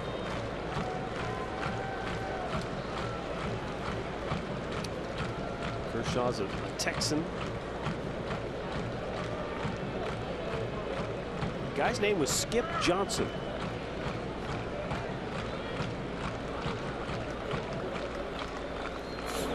And he said all I did was basically give him a structured plan to work on mechanics. But it's amazing when you think about how just changing one's arm slot. Oh yeah, could have made all the difference. Fine tuning it. There's not much to it. I mean, you can make subtle changes and have a totally different impact. Well, there's that curveball again that you don't swing at.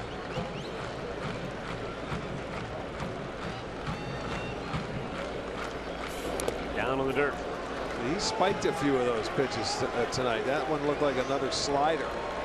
He looks like a little bit off tonight. Mechanically.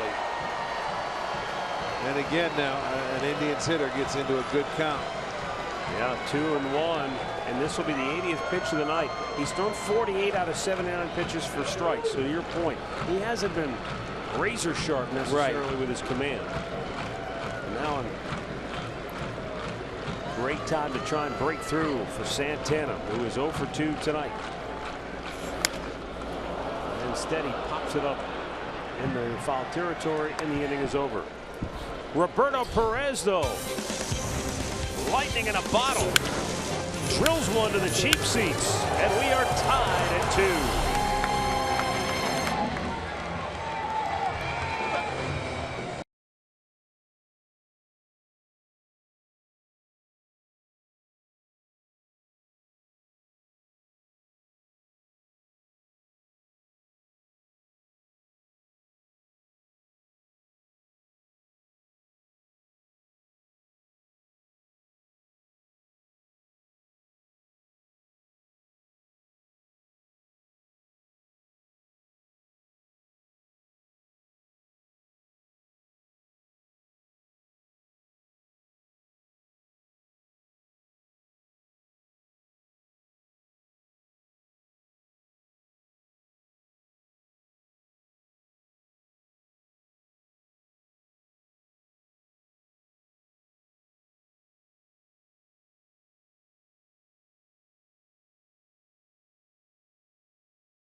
Stay tuned later in the game for Miller Time, brought to you by Miller Lite.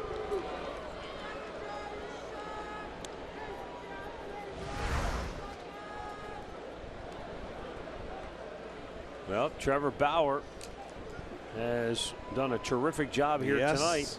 Yes, he has. He's matched up. Talked about it earlier today, and I know the guys mentioned it on Indians Live before the game that Bauer matched up against Max Scherzer a year ago in D.C. Went toe-to-toe with him, pitched a terrific ball game. Matter of fact, in that game last year that you're talking about, Scherzer had a no-hitter going in, what, after 7? Deep into that ball game, had a no-hitter. A shot past Santana. Robertson cuts it off. Turns, throws it on a line to second base, but in sliding safely with a leadoff double is Cody Bellinger. I'll tell you what, it's flat out pretty good hustle right there. He smoked that ball, put a good swing on it, and he just took off. He was going to make Robertson throw him out. That was a changeup, I believe. He left upstairs, and he put a healthy cut on it. He got him out with changeups last at bat, smoked it by Santana, and as you see that right fielder going, and he's going away from the play, to stop, plant, and throw and be accurate to throw him out, it has to be perfect. It was not, so Bellinger gets his 8th double. Yasmani Grandal 0 for 2. He tried to bunt and he missed. That's a bad attempt. He tried to jab it toward third base, but he came up empty. Well, he thought he was going to get a fastball, and he bunted at the curb, which never got there.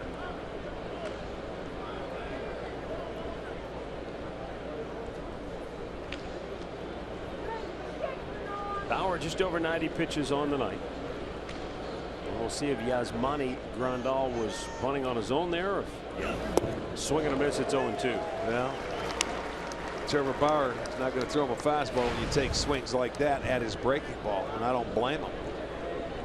Just be careful when you spike one, if it not out in front of the plate to where you can. Perez can't handle it.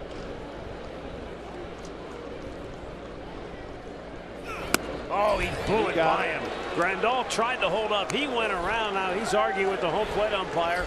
He wanted Paul Nauer to appeal, and Paul said, no, I saw it for my own eyes that you went too far. And that's strikeout number 4 for Bauer. Changed the eye level, and it wasn't a strike.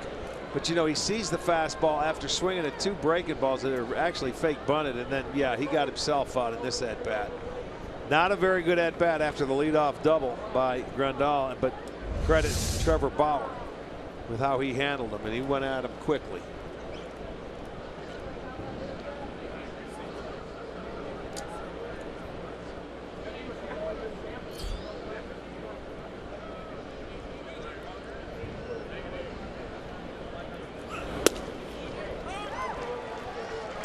Chris Taylor singled and came around to score on the Puig homer in the second. That's been it for the Dodgers tonight. Bauer has been able to scatter 6 hits in all. Runner started to break and then jammed on. He had him. He stopped. Yeah, Bellinger took a couple of big strides and then just stopped. If you're going to take off, you go. I mean, he had him and then stopped. He felt like he wasn't going to get there, but with that guy in the batter's box, you're distracting him a little bit when you're out at second base, and you do that. You take off, you stop. A lot of times you'll see guys swinging at things that they shouldn't be. And a curveball swung and fouled back.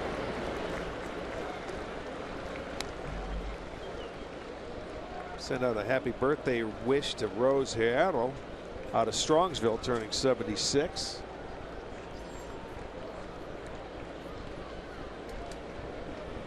Well, Chris Taylor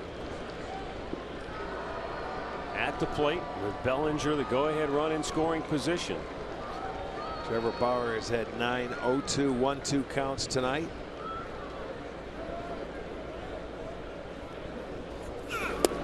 Did he go? They appeal. He did. Second check swing that results in a strikeout for the second straight batter in Dodger blue. Well, it's a curveball, and you're going to see he did not hold up. Curveball out of the zone. Bauer number 5, and he did go. Couldn't check it.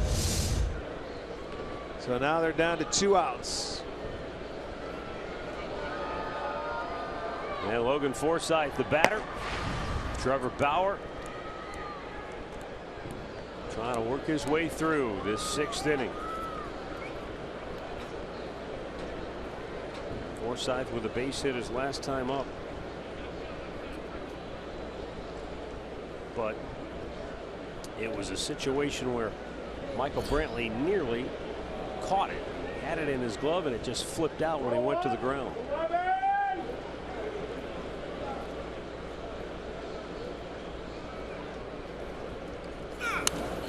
And he chucks a fastball that Forsythe fouls right back. It's 0-1. Terry Francona, when I asked him before the game if he thought Bauer was the kind of pitcher who relishes this opportunity, he said, I know he relishes it. He said, I saw him the other day after Sunday's game in the hallway, and you could tell he was locked in, couldn't wait for this matchup, even though he knows he's not pitching against Kershaw per se. Just the You're matchup. Still pitching against him. Yes, you know, exactly. You can't give up many. No, I'm sure you every go out pitcher there. that gets the ball and knows Kershaw's on the other side knows that they can't give up. And they take a 2-0 lead in the 2nd inning. The Dodgers do it. Next thing you know, the Indians score in the 3rd and the 5th, and Bauer's out here. When he can get to that 6th inning, he's having a very good game. He's walked 1, he's struck out 5. And a strike is called. I mean, look at it. This is his 14th start this year. 3 times he's given up more than 2 runs. Right. Yeah, going in, that's what it's going to be. And again, Bauer, the reason why he's sitting out there, he's at the 100 pitch mark. He has 10 0-2, 1-2 counts now. Well, Trevor has truly risen to the occasion here tonight. And now the 1-2 pitch in the dirt, blocked nicely by Roberto. He wanted to make that one nasty, try to get Forsythe to chase after it. And then watch Perez throw his body in front of this ball. That looked like it might have got him on the mask and the chest protector there. Which side of the face on that mask underneath. So let's talk about how we want to go about this. Trevor, they put the gloves over their mouth and let's go.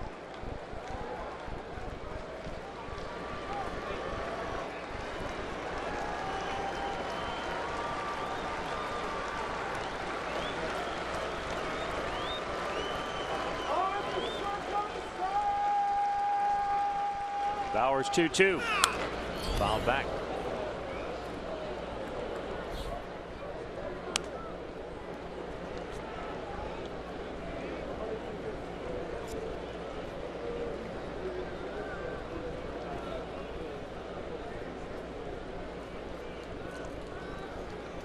Even though Trevor Bauer is the kind of guy that will throw well over 100 pitches, I'm sure he recognizes that he's probably facing his last hitter of the night.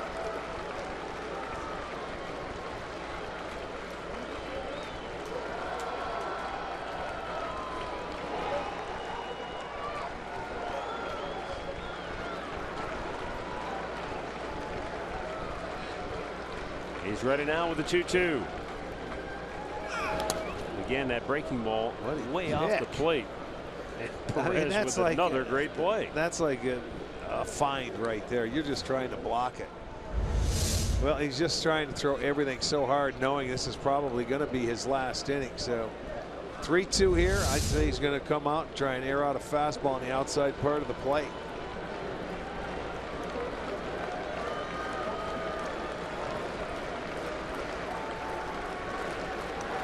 Here is the payoff pitch, and a fastball misses up out of the zone, and now Terry Francona has his decision to make with 2 on and 2 out. You've got the left-handed hitting Jock Peterson coming to the plate. McAllister obviously ready in the bullpen. He's not going to make a move. No. He's going to have Mickey come out and just give Bauer a little pep talk. Get him through one more hitter. And I think Trevor tonight has earned the right to stay in there. He got to the 2 outs, had an opportunity to get out. He still has a lot in the tank to get through this inning. So he worked his way into it. He earns the right to work his way out of it. The only way the Dodgers got on the board tonight was the 2-run home run in the second by Puig. So he's going to give Peterson give Bauer an opportunity to retire Peterson. He's got Andrew Miller up in the bullpen now, just started throwing. So here we go. Jock Peterson is 0 for 2. These are the decisions that keep managers up at night, because you go over these situations, you know before the game starts how you're going to play it out. You've got 2 on, there's 2 out. This guy's pitched his heart out for you tonight. You want to give him the opportunity, but in the back of your mind you're thinking, should I go to the bullpen? Should I go to the bullpen? Should I give one more? Well, Miller wasn't up in time. It was, you know, it was McAllister that was up there, and I wouldn't bring Zach in. I'd leave Bauer right there. He's been in the heat of the battle. Well, nice stop. But he's spiking a lot of his breaking balls now. 7 of them have been in the dirt out in front of home plate.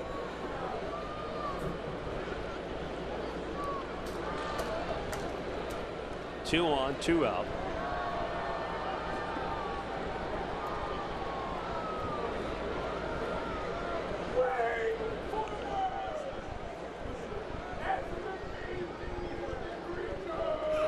There's a curveball that missed inside, and it's 2-0.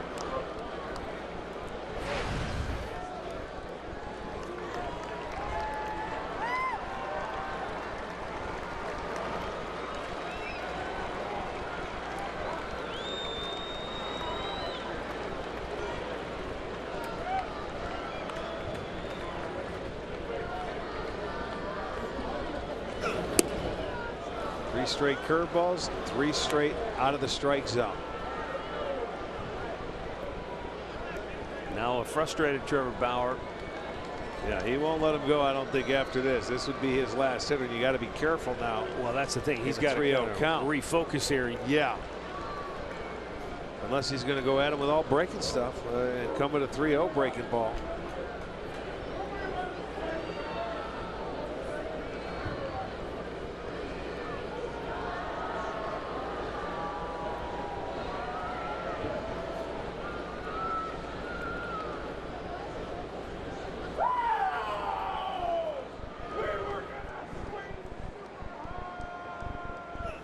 Another curveball, and it's 4 straight. The bases are loaded on back-to-back walks with 2 out in the 6th. He gave him his opportunity, and now you got to make the move. So Terry Francona has officially made the Cleveland Clinic call to the bullpen, and it's going to be the left-hander Andrew Miller with the bases loaded and 2 out here in the 6th in a 2-2 ball game. We've got a good one tonight here at Progressive Field. Bauer left it all out there. He just ran out of fuel here in the 6th. We'll be right back.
Toyota dealers.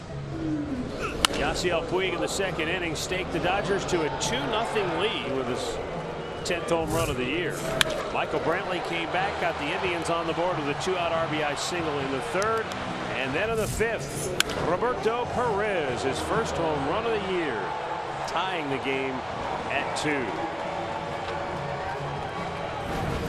And now here in the 6th inning, Andrew Miller on for the 28th time this year. Bases loaded, 2 outs, and Yasiel Puig the batter.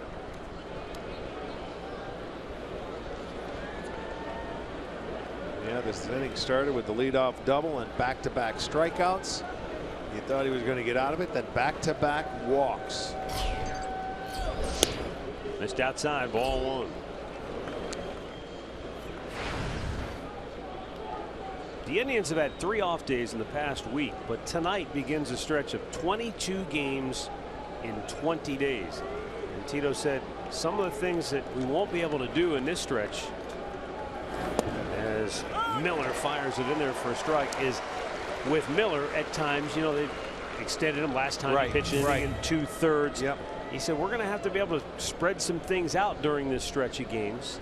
You're going to need everybody out of that bullpen, no question about it. You know, instead of bringing him in the 6th, but this goes to show you again how bad he wants game 1 against Kershaw. Yeah. Starting this series off against the Dodgers. You're starting a tough stretch. Let's get win number 1, fellas. You play tonight. That's the only day you're looking at right now. Andrew Miller in a Tough predicament here. Bases loaded, 2 out. 1-1 pitch, swung out and missed. He blew it by him at 97 miles an hour. He had a little extra on that one. That was a fastball away, and I mean, Puig took a good hack, but I'll tell you what, the location here, outstanding. Just a ball or a ball width off the plate. So now a chance to get out of it. The crowd's starting to come to life, and a big pitch and a big out right here.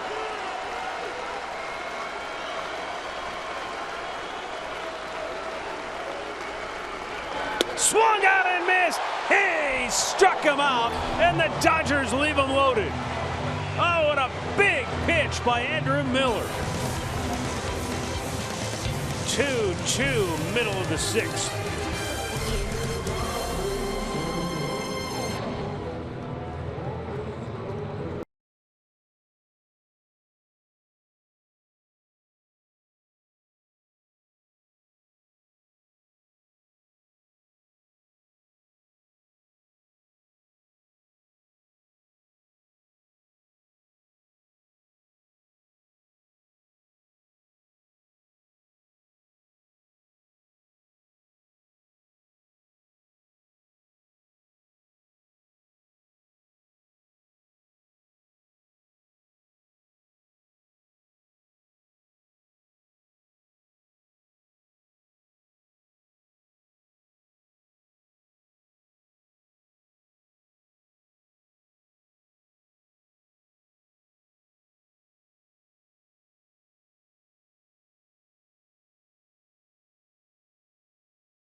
Bottom of the 6th inning. It will be Encarnacion, Ramirez, and Jackson for the Tribe. Clayton Kershaw has made just 80 pitches so far tonight. 49 for strikes.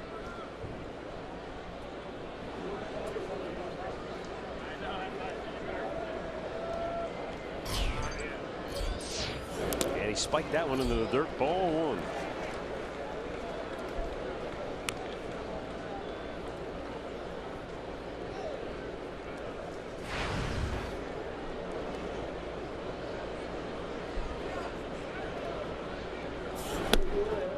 Seven times in his 13 starts this year, Kershaw has made 100 pitches or more. He doesn't have a complete game, but he did pitch 9 innings in a game against St. Louis, but it went extra innings. It was tied 1-1 after 9, and he only gave up the 1 run. And the Dodgers ended up winning it 2-1 in 13 innings. And that's the other thing about Kershaw. He's 8-2 this year. But the Dodgers are 11-2 in his 13 starts.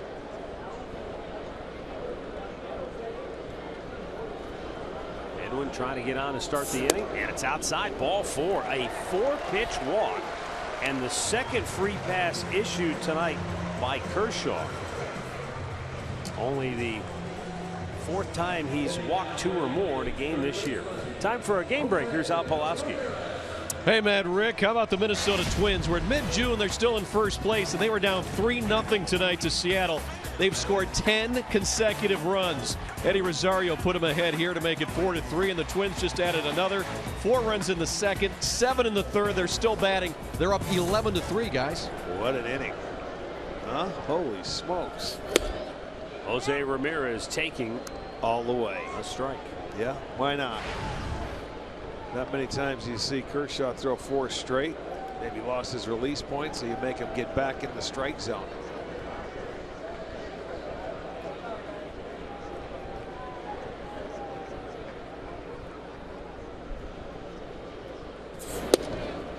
In Clayton Kershaw's first 6 starts this year, he walked a total of 3 batters. He walked 3 in his last start against the Nationals, but only allowed 1 run in that game. Yeah, he got the win 2-1. He was matched up against Strasburg.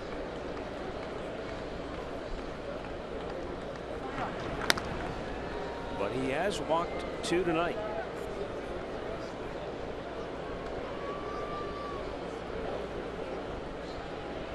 And Jose Ramirez in the hole 0-2. He's grounded out twice. And remember, Ramirez had that great at bat his first time up. It was 10 or 11 pitches. And did Grandal hold on? Yes, he did. Yes, he did. So that's a strikeout. It'll be his 3rd for Kershaw. Our stat of the game brought to you by Buick. Francisco Mejia, Eastern League Player of the Week. He only batted .609. Wow. 5 homers, 10 runs batted in. And he's batting almost .370 through 38 games this year.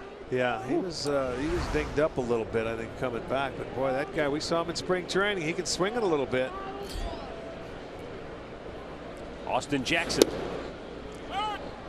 He takes ball, or no, called a strike. I'll tell you what, after the first 4 pitches, he's pretty much locked it down again. He found it. You know, perhaps in a tie game, knowing Encarnacion's power, he just was being very careful. Very well. Not wanting to give him anything he could get hurt with. Jackson, slow chopper towards 3rd, cut off by Turner. Goes to 2nd. There's 1. Back to 1st. It's in time. An inning-ending double play. 6 complete. Tied at 2.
Injury lawyers at Elk & Elk, proud partners of the Cleveland Indians. Call 1-800-ELK-OHIO.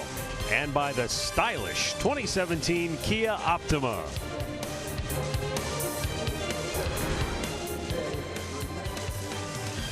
Man, a beautiful checkmate warm night here in downtown Cleveland. That's from down on the flats. Yes, sir.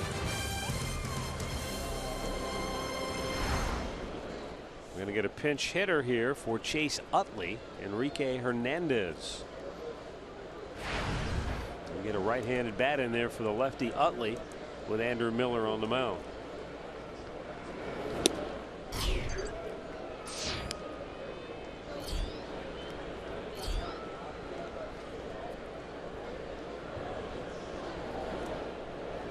Chase Utley was 0 for 3 tonight against Trevor Bauer. Paints the outside corner with a fastball.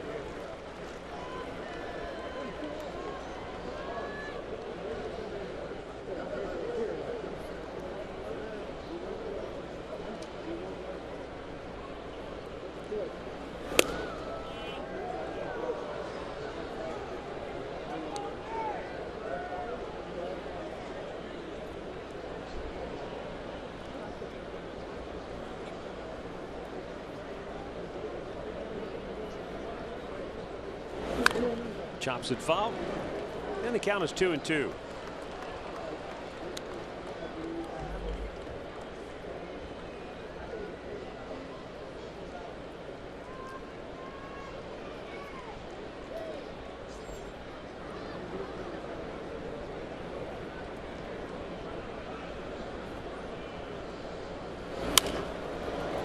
Right field, Robertson racing over, reaches up and makes the catch for out number 1. Well, with the bases loaded and 2 down, Yasiel Puig came up in the 6th inning. Andrew Miller came on to face him. And Miller went to work. Look at the sequence right here. He misses with that breaking ball, tried to go to the backside of it, and then one in there for a strike on the inner side. Throws the fastball right by him again, and then comes back with that slider down and in. Not an easy at-bat whatsoever. Since the start of last year, the last 80 batters that came to the plate against Miller with runners in scoring position, 40 of them struck out. 50%, nice. Only 12 of them recorded a hit.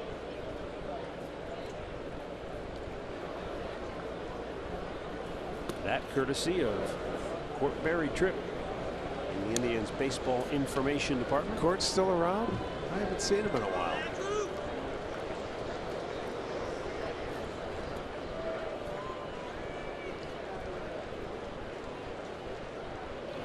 The 2-0 is outside. 3 balls, no strikes.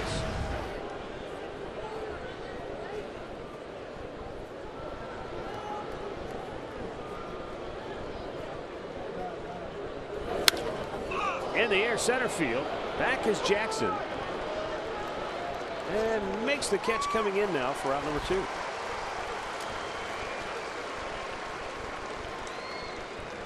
Coming up tonight after the game on the Tribe Report presented by GMC. Coverage of the draft, Kids Clubhouse with Brandon Geyer, and the GMC Indians Plays of the Week. It's all tonight after Indians Live here on Sports Time Ohio and streaming on Fox Sports Go. And speaking of Brandon Geyer, he took batting practice today before the ball game. He's very close to getting ready to start a rehab assignment. Abraham Almonte is starting a rehab assignment at AAA, and Tyler Naquin was just activated off the DL by the Clippers.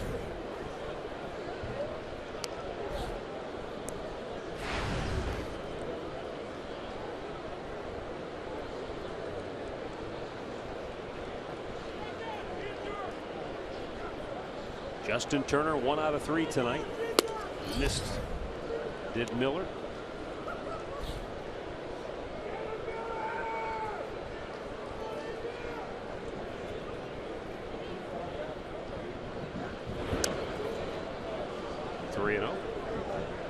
It looks like that Miller doesn't really want to give him much to hit. You got the left-handed rookie on deck in Bellinger.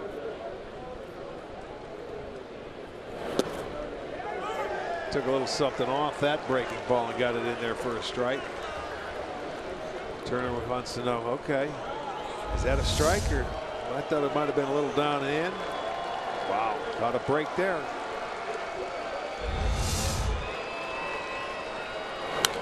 Swings at the 3-1, back out of play, and a full count.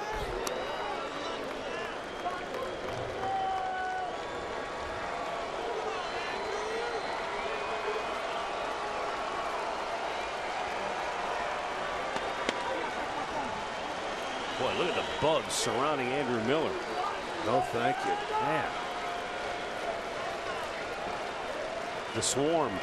Swung on and missed. Baby. He ate him up with a fastball. And Andrew Miller has retired all 4 that he has faced, striking out a pair. Stretch time in Cleveland, 2-2.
here at the ball yard, and a well-pitched game on both sides. Yeah, it's kind of been everything that we hoped and thought it would be.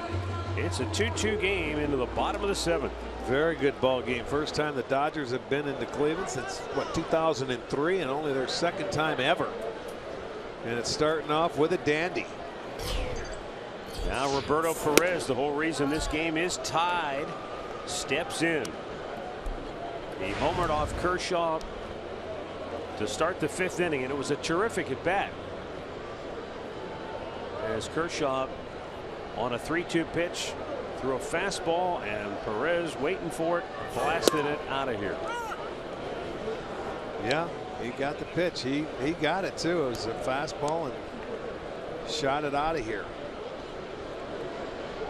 Before that swing, number 8 hitters facing Kershaw this year were 3 for 36 against him. Oh man, big, well, big old curveball. That's okay. That's the one you don't have a chance of hitting, so you take it. Now he's got 2 strikes. See if he tries to expand him and make him swing at it or what. But now there's not much he could do. When he has you 1-2, you're pretty much at his mercy. Just missed with but a you know, fastball. this is one guy that's not afraid to go back to that fastball and paint it. I notice he tries to hit that outside corner when he gets the 2 strikes. You think, okay, I just showed you the curveball. A lot of guys would follow that up with another curveball. It seems like he just said, hey, I'm going to go with my heater away. He wanted it upstairs. Oh, yeah. Full count. Kershaw. That's tough to get a curveball up there called. Yeah, that's a little too high. It started coming down, but it was just a little bit. Maybe they wanted it. Dave Roberts might. But again, you get to the 3-2 count, and that's one thing Indians hitters have done very well tonight. That fastball had some movement to it. I guess that was more like a slider. Boy, sometimes out of his hand. He throws a cutter. Out of his hand, sometimes it looks like a fastball. Maybe that was a cutter, just had enough movement to it. Yeah, he can cut it a little bit as well. And let's see. And you know, it's not the break of the slider. Oh, yeah, that one was. Oh, that one looked like a slider.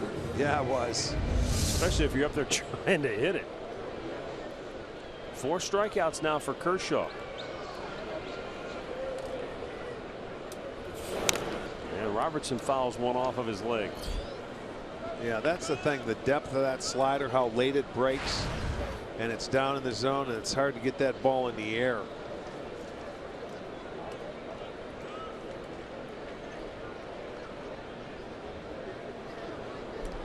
Yeah, the fewest strikeouts that Kershaw has had this year was 4.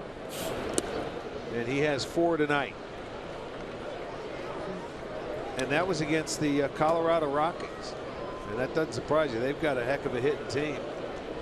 You know, we had Tom Verducci on a few weeks ago, and he did that whole story in Sports Illustrated about the comeback of the curveball in the game of baseball. There's another big overhand hook.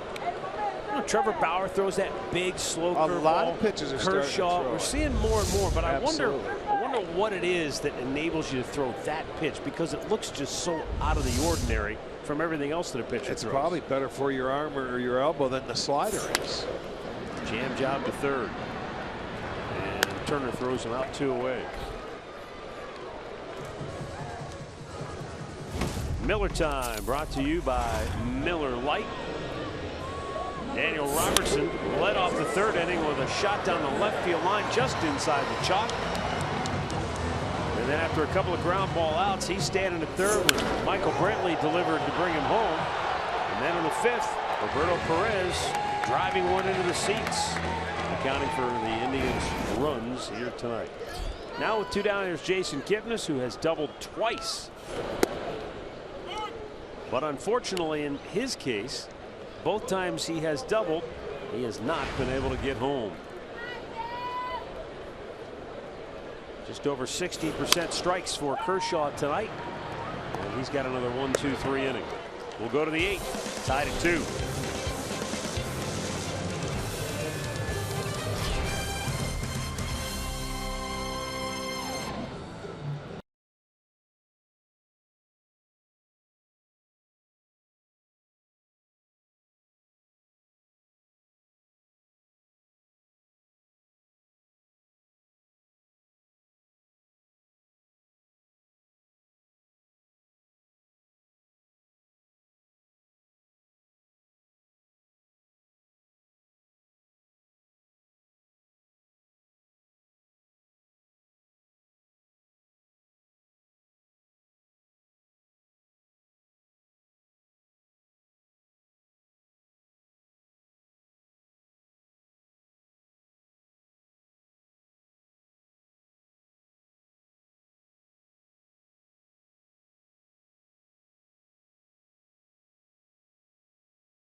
of the Cleveland Indians and may not be reproduced or retransmitted in any form, and the accounts and descriptions of this game may not be disseminated without the express written consent of the Cleveland Indians.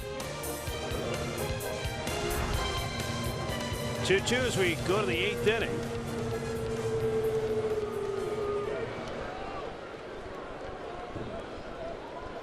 And Andrew Miller still in there. He's gone an inning and a third, perfect relief, but he's only made 19 pitches. Yeah, and he's probably looking at the two left-handers, even though Grandal is a switch hitter. You said he's much better from the left side of the plate than the right side, so he might be here for two hitters, and Shaw is up warming.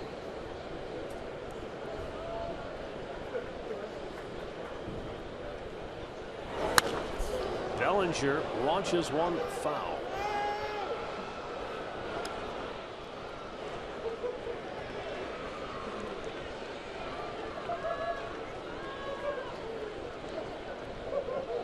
One ball, one strike. Brian Shaw heating up. And that looked like a really good pitch that didn't get called a strike. 2-1. Well, let's see if it wraps around that play. It's a tough one to hit. It's closer than certainly than what it looked. That's hit a ton. Deep right field. Robertson back at the wall, and it's gone. And Cody Bellinger delivers a tie-breaking homer here in the 8th. That's his 16th of the year. And the Dodgers go in front 3-2. Well, he thought he got enough of it. It was up there. It was high. He hit one foul that was on the inner part of the plate. I want to see where this pitch was. Another breaking ball stayed right there for him. And he says, is it going to get out? Miller's saying, please stay in. And it just barely gets over that line and right. Robertson goes back. He jumps up, and you can see it just 3 or 4 feet, but it's out of here, and they take the lead.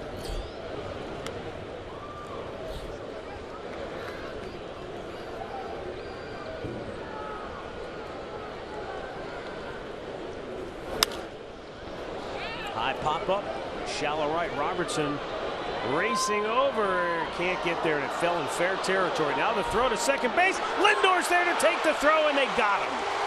Oh, they catch a break there for out number 1.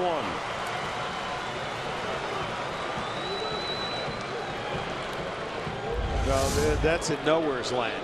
Santana in foul territory. Kipnis gives up on it. He wasn't going to get there, but a heads-up play by Robertson to come in, get it on the bounce, and make a nice one-hop throw to Lindor and get him out at second base. And now Andrew Miller's night is over because Terry Francona goes out to make the move. Well, after getting a huge strikeout of Yasiel Puig to get out of the 6th inning, he surrenders a homer to Bellinger here in the 8th, and the Dodgers lead it 3-2 as Brian Shaw is coming on when we come back.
delivered a 1-run lead on the home run by Cody Bellinger.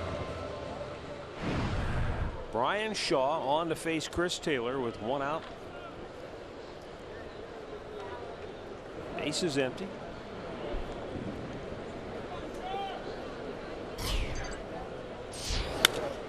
Foul back.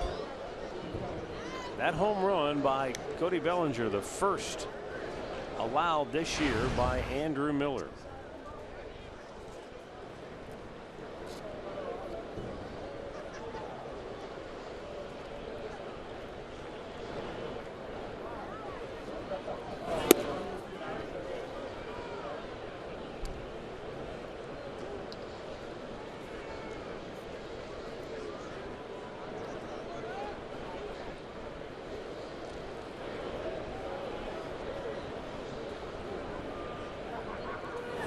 Downstairs,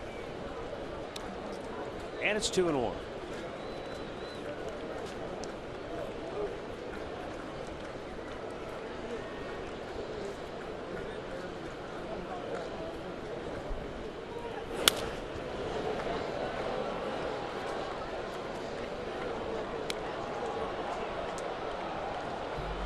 In the bottom of the 8th, the Indians will have Lindor, Brantley, Santana due up.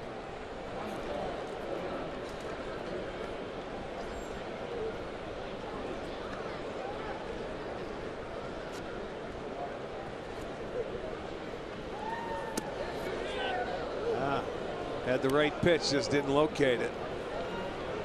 First slider, got that one, just didn't come down into the zone.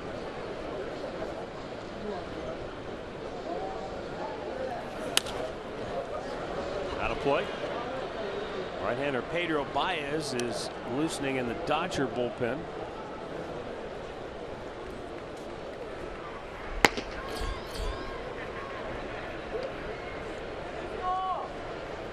He's pitched in 26 games this year and has an 0.99 ERA.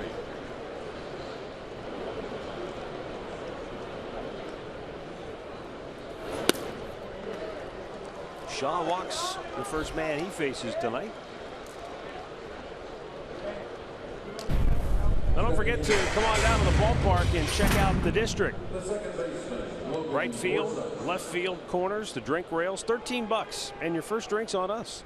It's presented by Sports Time Ohio. It's only available online at Indians.com. Logan Forsythe, the batter, is 1 for 2 with a walk. Well, with a 1-run lead, see if they try something here, maybe start a runner.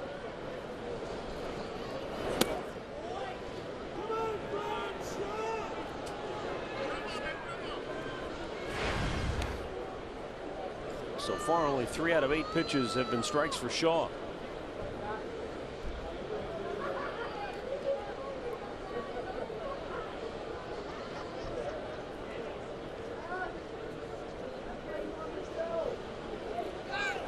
Runner goes, swing and a miss, throw down, and the throw's a little high.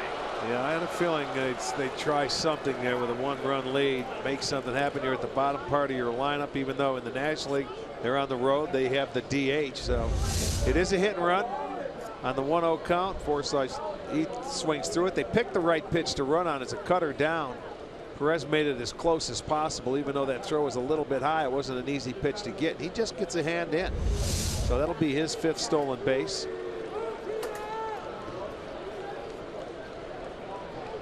Tito coming out.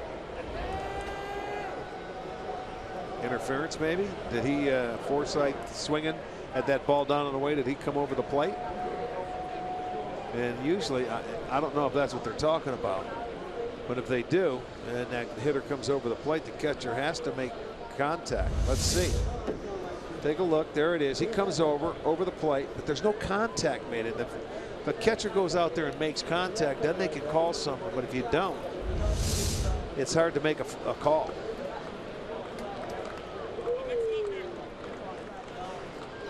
Dave Roberts, who played for Terry Francona, stole one of the biggest bases in Red Sox history. Yes, an improbable postseason run. Now matching wits with his former skipper. But it was the home run by Bellinger. Not a lot of strategy managerial-wise involved in that one. You just hope your guy can get a piece of anything Andrew Miller throws, let alone a home run. That's the only one he's allowed this year. 2-1 down low, 3-1. But now the wheels are turning, as you said. He wanted to try to get aggressive now with the lead. So, well, you know what? Yeah, now that they get the lead, you can force the issue. You're down at the bottom part of your lineup. Why not try a hit and run? But Brian Shaw's having a tough time just throwing strikes. Only 4 out of 11. Well, they picked the right pitch to run on, too. He missed again, and he's walked 2.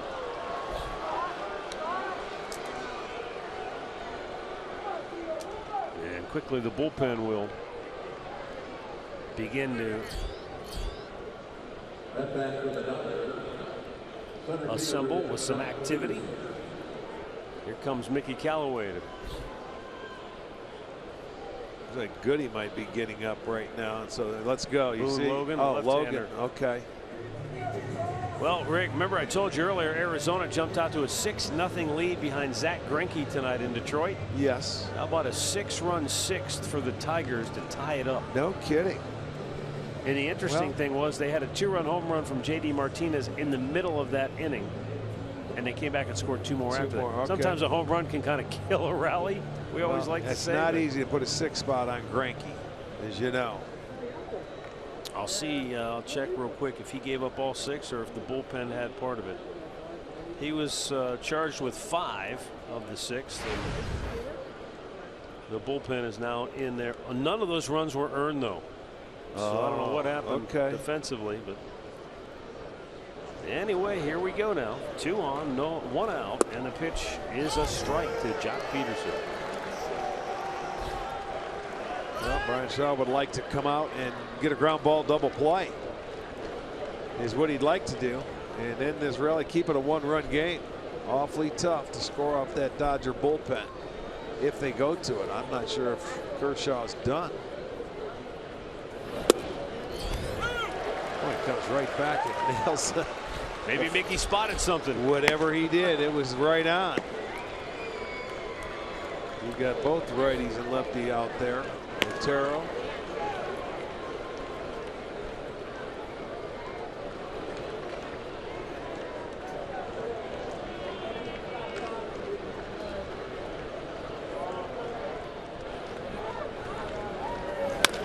Chopped to short. Lindor quickly to Kipnis. There's one back to first. In the dirt, it ate up Santana, and scoring on the play is Taylor. Now Kipnis is pointing to the runner that came into second base as if maybe he could get help from the dugout on a potential. Well, but I don't think they're going to get anything done there. You're not going to get anything done. They're going to score. It's a double play ball. He short hops the throw. You're entitled to go in there to the bag. He didn't do anything wrong. No, and then he short hops Santana. He can't come up with it, so they'll score on the error by Kipnis. And there's their insurance run, so make it a 4-2 ball game. Oh, that's painful right there. Yes, it is.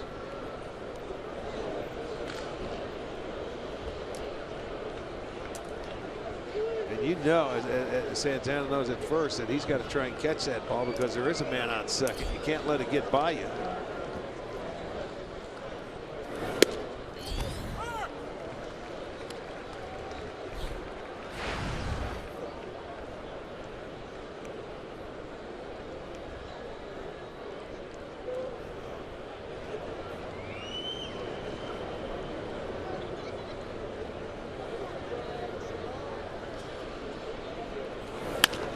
Ground ball.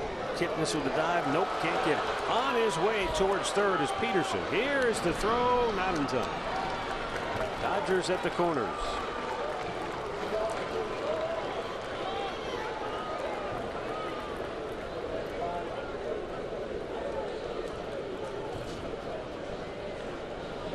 Now stepping in for the Dodgers, the designated hitter, Hernandez. 2 outs. And top of the order, Enrique Hernandez, who pinch hit for Chase Utley in the 7th, now bats with first and third.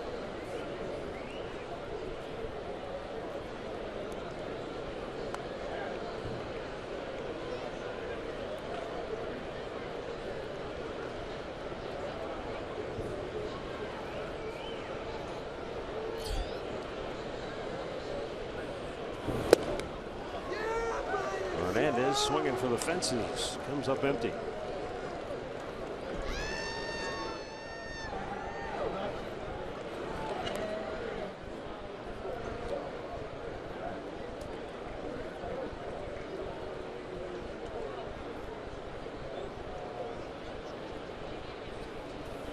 Runner goes, no throw. Throw back to third now, but Peterson easily back with a dive. Okay.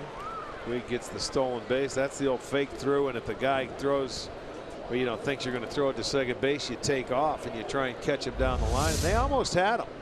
It's a fake throw. No one's even covering if you're paying attention there. But as a runner, you say if he lets that ball go, you go ahead home.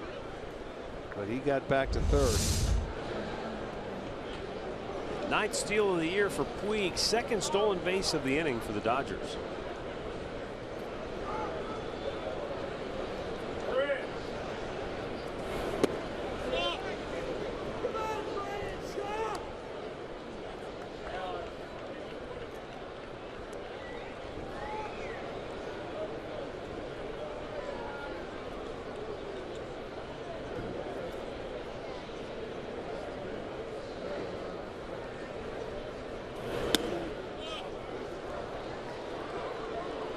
Brian Shaw has thrown 21 pitches in the inning, but only 10 strikes. More balls and strikes. And the 2 walks back to back to start the inning. Not that he shouldn't have had a little better help from his defense, but that didn't help matters. 3-1. Right at the top of the strike zone, full count. Again, you're going to see that pitch. Okay, caught a break, get back into the count, 3-2. And you certainly want, this is going to be his last hitter with Seager on deck. So if you don't get him, it'll be Boone Logan. Swung out and missed. He struck him out. But the Dodgers get 2 in the 8th. The homer by Bellinger breaks the tie, and error allows another one to come home.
In his first start ever here at Progressive Field, he went 7 innings.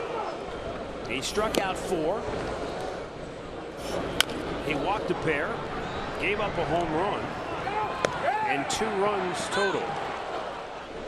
So the Indians, all in all, had a pretty good game against him. Because yes, they did. Not many even get 2 runs against this guy. Matt, I think they had a good game plan. Hitters got themselves into pretty good hitters counts. He hung around long enough. They finally gave him a run, and now he stands in line for the win. if their bullpen can do anything, and they're going to see Pedro Baez, 26 games, and he's got an ERA under 1. He's 29 strikeouts in his 27 1/3 innings. Opposition hitting just 165, and then you know who you have for the 9th if they can hold on to it.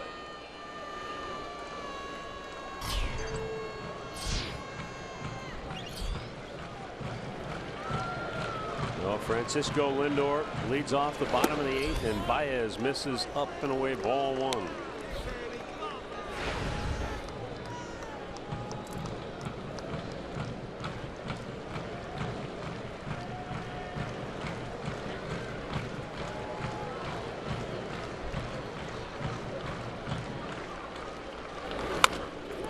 And a weak ground ball to first. 1 down.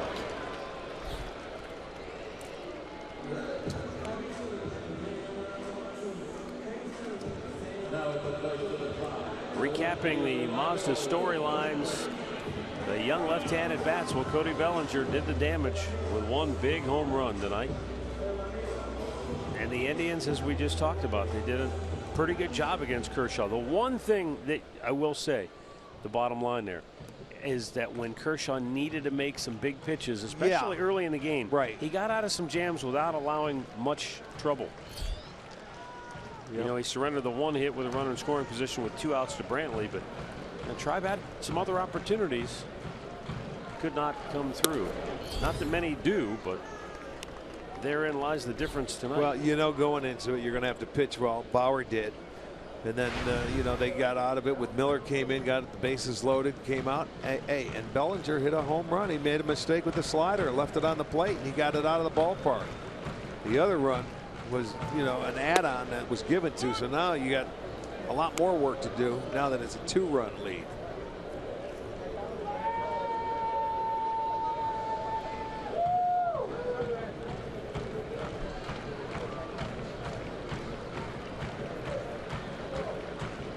We're in the bottom of the 8th. Drive down a pair. 1-1. Brantley comes up empty. Well, it's a nice changeup right there from Baez. He's got an explosive fastball, and that's what the pitch he got Francisco Lindor on. That changeup down out of the strike zone, but it looks like a fastball with that arm speed, and it's down.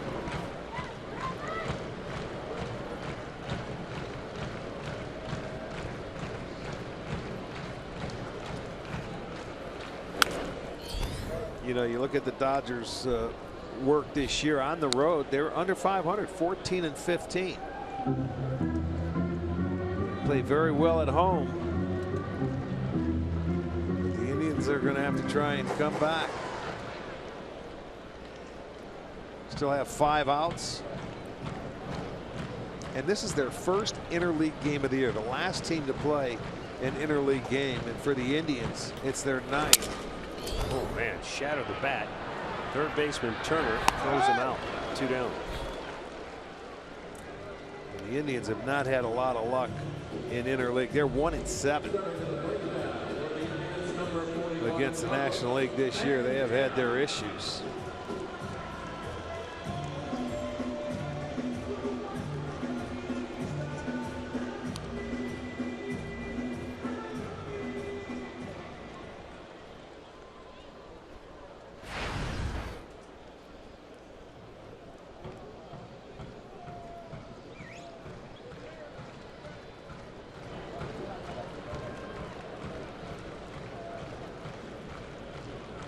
Carlos Santana 0 for 3 tonight.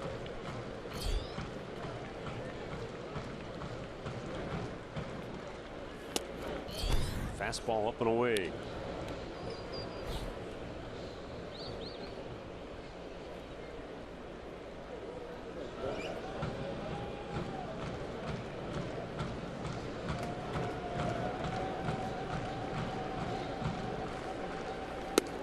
You know, it's funny. I was just watching. I was saying, look, we haven't played the Dodgers in a while.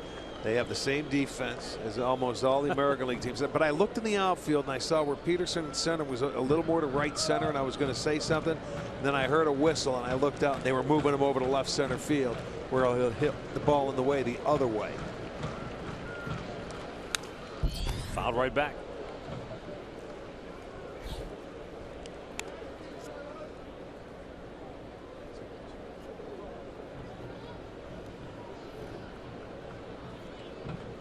scouting reports get around, and there are, you know, now with video, there just are no secrets. You're right. You know. But I just found it interesting as we go around to see some teams have a little different take on it. Some teams employ a lot of shifts. Some teams don't shift quite as much. Some people put their third baseman over into the hole. Well, they do have theirs over there. When you look at Turner, he's on the second base side, and they leave Seager on the shortstop side.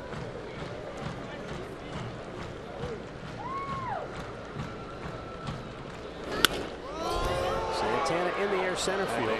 Peterson calls for it. Inning over. Indians go in order. We go to the ninth. 4-2 Dodgers.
Ninth inning here. Welcome back to center field along with Jensen Lewis, Al Pulowski. A couple of things tonight, Jensen. Number one, the Indians gave themselves a chance against Clayton Kershaw, and the game's still not over.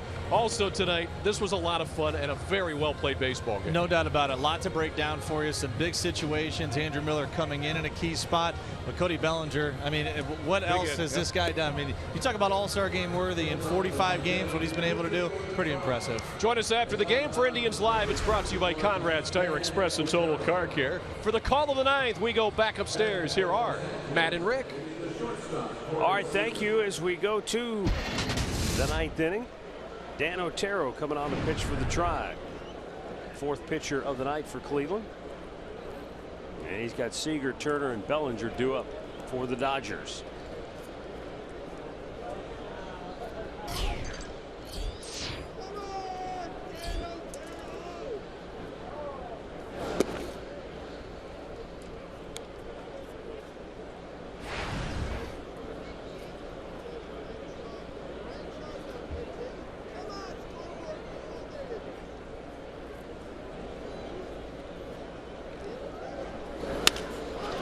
Smash into center field by Corey Seager, his second hit tonight.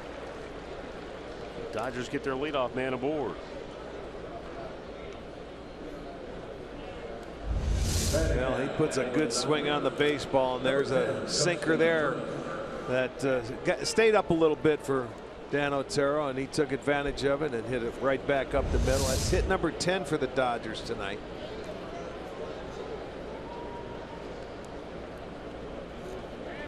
For Otero, he's just one pitch away from a double play, and that's what they're looking for, I would expect. With Boone Logan still up and throwing, he'd be coming in for Bellinger on deck. Line drive by Kipnis. Well, they put some swings on the baseball. And the Dodgers have back-to-back singles to start tonight. Turner went the other way in his second at-bat. In the third, he got a base hit to right, and out comes Tito. But watch this swing. You see Kipnis way up the middle, and he shoots it by him, gets it just under the glove. He was a half a step away from catching that ball. So Danny Otero comes in to face two hitters, and they both get hits. We'll be right back.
Right now, that's the tiebreaker.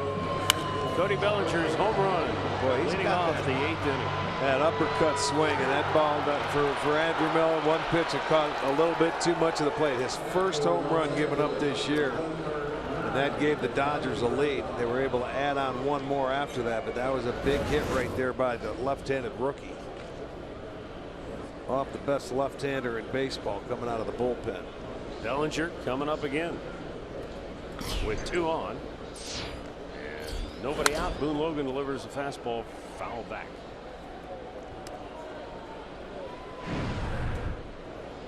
His 28th appearance this year for Logan.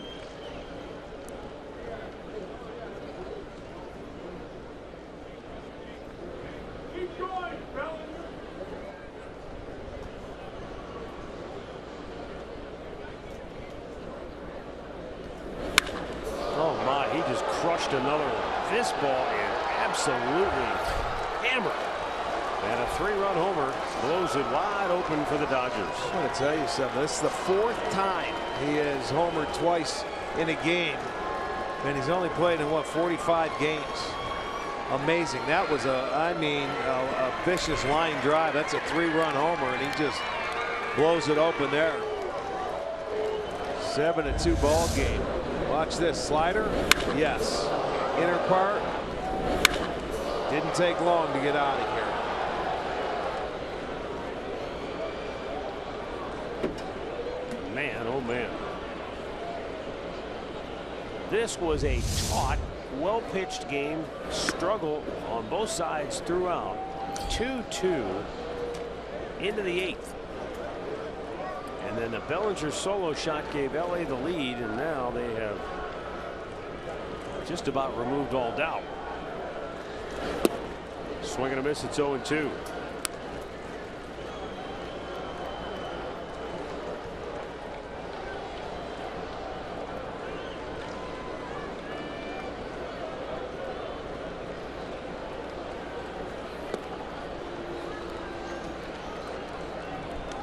Breaking ball, and he gets the first out of the inning. Boy, it only took 5 pitches for those 3 runs to get scored. Seager, Turner, Bellinger. Even a pitching change. 5 pitches, 1 swing of the bat, 3 runs, and the Dodgers are up 7-2. Timeout here at Progressive Field.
Nick Goody, right-hander on for the 22nd time this year.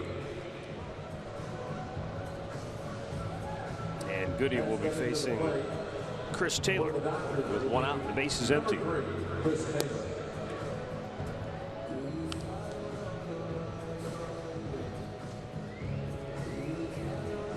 So we've talked a lot this year about how the two teams that played in the World Series last year have had a tough time getting it going this season. Indians a couple of games over 500. Cubs began the day a game under 500. Joe Maddon shaking things up, put Anthony Rizzo in the leadoff spot tonight. No kidding. And what did Rizzo do? Hit a home run. Oh, well. And Christopher Kamka tweeted out that the last leadoff homer by a Cubs first baseman happened on September 11th, 1976 by the man sitting 2 booths down, Rick Monday. Oh, yeah? Okay. Last leadoff homer by a first baseman for the Cubs was Rick Monday in 1976. Swing and a miss. Rick Monday has been doing Dodger games for a long time. Of course, he has. Played for the Dodgers in addition to the Cubs. Speaking of the draft that just taking place over the last couple of days, he was the very first draft pick ever in 1966. Yeah. There's Rick. Made his major league debut in 1966. He played with the A's and the Cubs. Played 8 seasons for the Dodgers. 1981 World Series championship at the game-winning homer. Missed outside. He hit the game-winning homer in the NLCS against Montreal. But I thought that was an interesting tie-in to what happened there and what we got here. Yeah, I mean, Joe Maddon, we know, has he's not afraid to change things. He's not, but you know, Rizzo, that's one of your big RBI guys. But I guess he says, let's go. We got to get something going here. 3 balls and 2 strikes, and this is a bitter one, I think, for Terry Francona and the Indians, in that you're up against a guy like Kershaw. You know it's going to be a battle. You fight and scratch and claw. You get it to 2-2. You got it to where you feel like, hey, we've got a chance here. Yes. And even after the Andrew Miller home run, you're like, okay, hey, guy's human. It's going to happen. It's a 1-run game still, but then it just really unraveled in a hurry. The unearned run after that on the error by Kipnis, and then they added another 3-pointer here in the 9th. Dave Roberts' club 3 outs away from their 40th win now.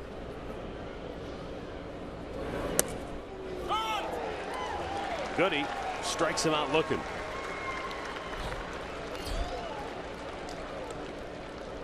The one guy, and the difference in this game is Cody Bellinger right there. He doubled back in the 6th inning, and then he got the home run off Andrew Miller, and I mean, it just got out, untied the game, and then piling on right there, a 3-runner, a slider from Boone Logan. He roped out of here. 17 home runs now for Bellinger.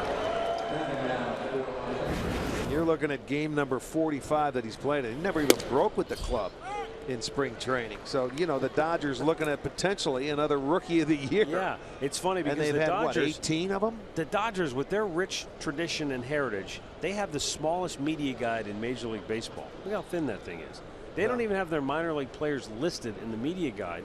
So they had to put out a supplemental bio for a guy who they've drafted and developed and just getting to the big leagues. Yeah, a little different, huh? So, well, in other words, they say make it to the big leagues, we'll get you in a book. Then we'll talk about it. Yeah. Right. Well, he's going to have his own page next year, that's for sure. He'll have more than a page.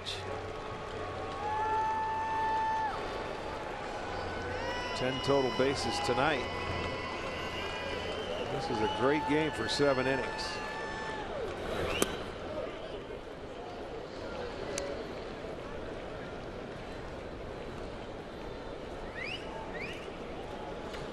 As he yawns, yeah, just another night at the ball yard. A couple of home runs. Yeah, they were off yesterday in Cleveland.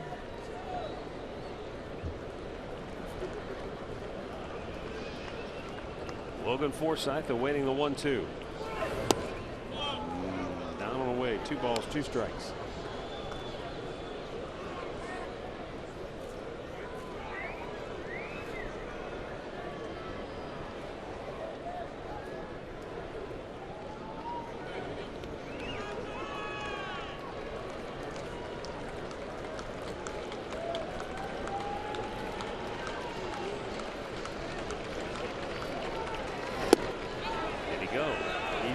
No, it was a close pitch, but he was able to lay off.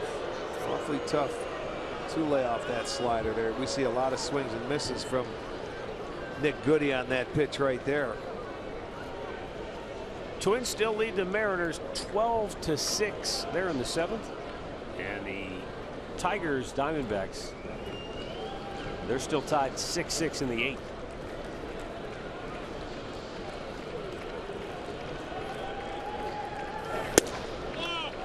Walked him after striking out Taylor on a borderline pitch. This borderline pitch goes against him, and a 2-out base runner for Jock Peterson. For the Dodgers, batting number 31, Jock Peterson.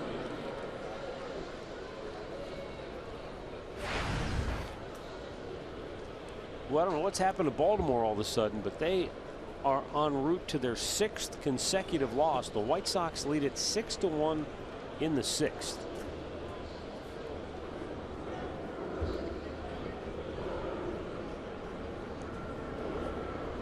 I think it's called pitching. They ended up overtaking the Indians, and when it comes to starting pitching, as far as ERA goes, they have the worst in the league now. The Yankees did a lot of damage to them. Baltimore starters had given up 30 runs in the last 5 games before tonight. And their starter was charged with all 6 again tonight. So, yeah, that'll do it. Right at the third baseman, Ramirez, who scoops it, throws him out. Dodgers break it open with a 3 spot on the night. 7-2 LA.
Indians try to even the series up. Corey Kluber will go for Cleveland, making his 9th start of the year. And Brandon McCarthy will go for the Dodgers, making his 11th start. The right-hander who we have seen in the past with the White Sox, the A's. Yeah, he was with the Diamondbacks. Yeah, he's injured last year, but pitching well this year. And Kluber going to make his 3rd start since returning. He's 2-0 in his first 2 starts back. Chris Hatcher coming out for the 23rd time for the Dodgers. He's going to face Encarnacion, Ramirez, and Jackson. I'm sure may see some pinch hitters maybe for Jackson or Perez, but 3 runs in that 9th inning blew it wide open. It's a 7-2 ball game now.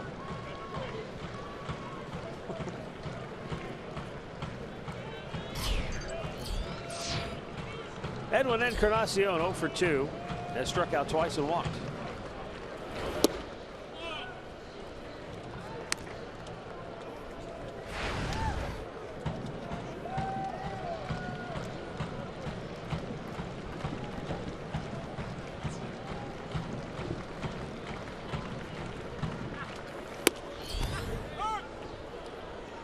Encarnacion taking a strike.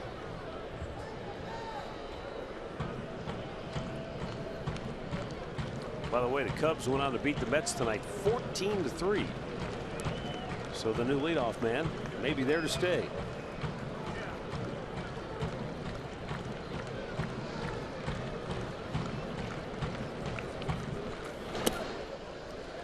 Battle of Texas 2-2. Astros Rangers. They're in the 7th inning. Houston with a 12-game lead over the Angels, Mariners, and Rangers. Yeah, they've got a couple of, what do they got? Keuchel and who did they just put on? Yeah, McCullers. High fly ball in the shallow center. Galloping in and making the catch is Peterson. 1 down.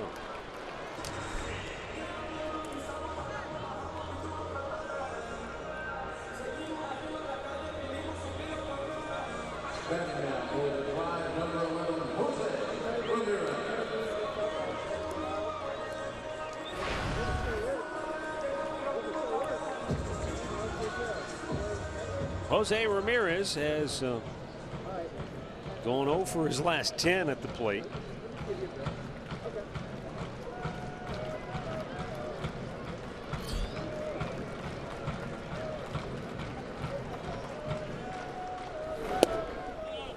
And Chris Hatcher misses down low ball 1. Boy, what happened to the Colorado Rockies? They were on such a roll there for a while. They've now lost 3 in a row as the Pirates beat them in Pittsburgh tonight 5-2. You know what happens losing to winning streaks after that. You know, the baseball gods even it out.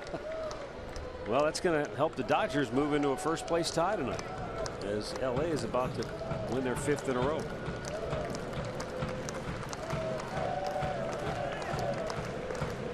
It's their 40th win.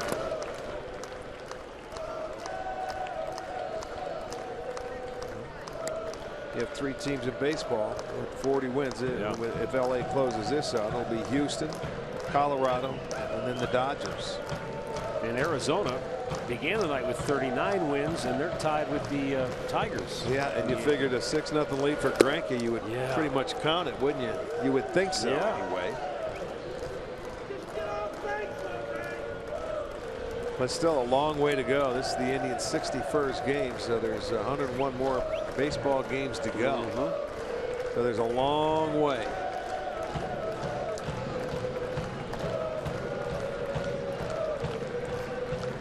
Two and a little high full count. And that was the whole thing that, you know, Tito talked about, this stretch of games where you play 22 games in 20 days. The team's going to have to raise its level of play a little bit. You're going to have to play better baseball because there's no breaks. And you're going to need everybody involved. And then some, because they're going to have to call up Brian Merritt to start one of those games in the doubleheader. He will on Saturday, but you know there won't have to be a move made there because you get that, you know, that extra pitcher, extra player for the one game.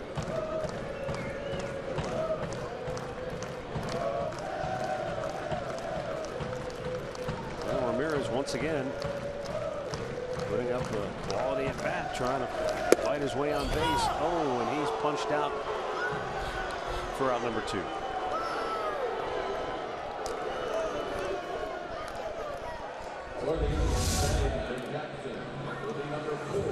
No fastball off the plate, but I guess it's 7-2 in the 9th, so you ring them up. In your era, that was an automatic strike back, you know, in a game like this. But it seems like ever since Questek or whatever the tracking system changed that originally came in, a lot of that sort of went by the wayside. Sort of like the neighborhood play at second base, and a lot of other things in this game have changed. There's a lot that has changed. Bradley Zimmer pinch hitting. And a swing and a miss. Austin Jackson was 1 for 3 tonight.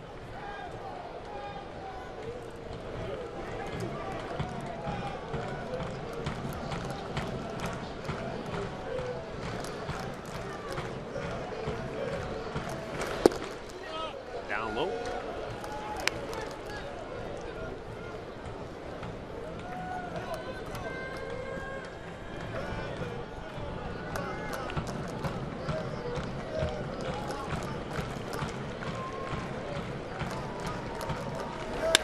Zimmer lines one right back up the gut.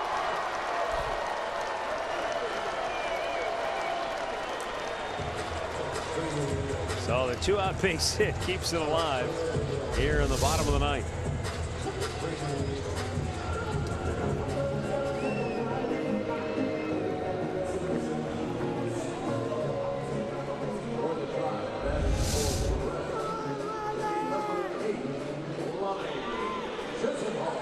Oh, we're going to get another pinch hitter now as Lonnie Chisenhall comes up for Roberto Perez.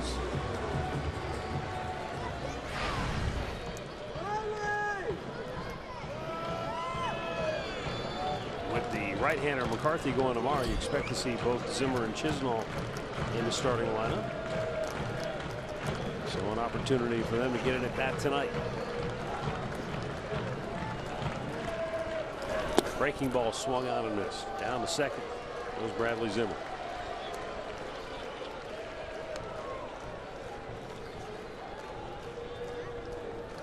You know, it's weird. As I suppose as a player, you cherish anytime you get a break, you get a day off. But to have 3 in the span of a week is very weird. Too many. Almost. Yeah, it's very weird. Makes you feel like it's an all-star break. Yeah, the Indians were off last Monday. Thursday and yesterday. Monday, right? That's very rare. Some days you pray for an off day. Well, Indians down to their last strike.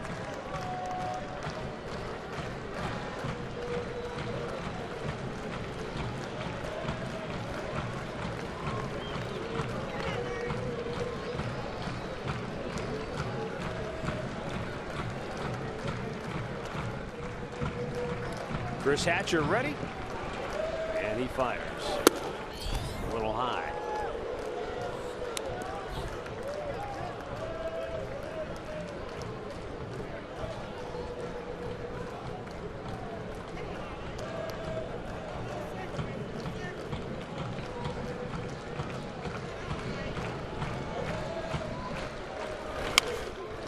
Now ball foul.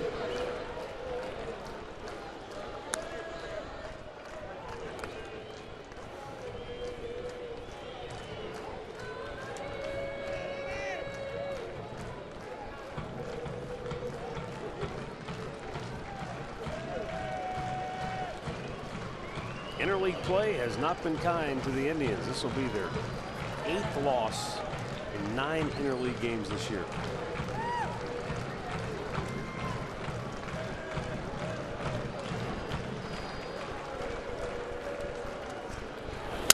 Broken bat liner, foul.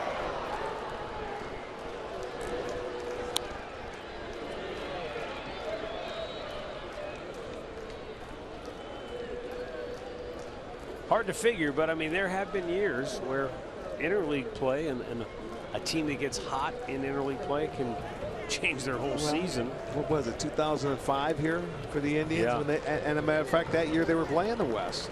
Yes, exactly. It was 15-3 that year, if I recall. The only difference was back then you had interleague play was all jammed together. So yeah, played it all at one fell swoop. Right. There's interleague every day of the year now. Now this year, I mean, think about how goofy this is. This is the Indians' 9th interleague game of the year, and the Dodgers' 1st. So the Dodgers will have all their interleague games relatively in a short time because they had none in September. Okay, so you're playing in a 3-month period, 20 games. Yeah. And the Indians will be after tomorrow halfway through their interleague. Yeah, they still have the Padres here. Rockies will be here for 2. Reds come back for 1. Go to San Francisco. 2 more here with the Dodgers.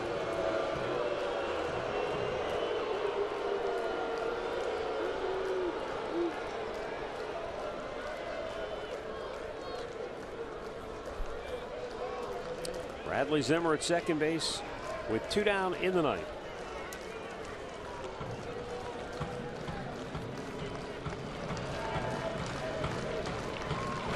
And Chisenhall strikes out. Ball gets away.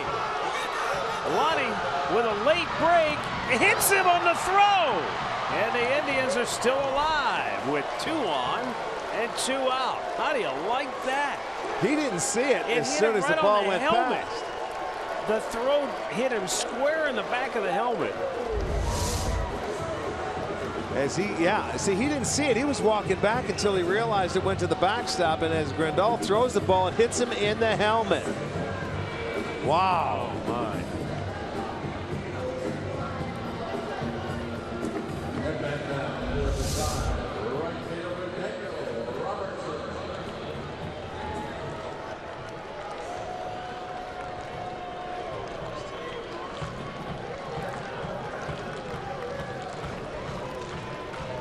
So, 2 down, 2 aboard. Jason Kipnis to the plate, or rather Daniel Robertson to the plate with Jason Kipnis on deck. Warming in the bullpen is Jansen now. And suddenly things could still get interesting. Second and third. Robertson doubled and scored back in the 3rd inning. Takes down and in 1-1.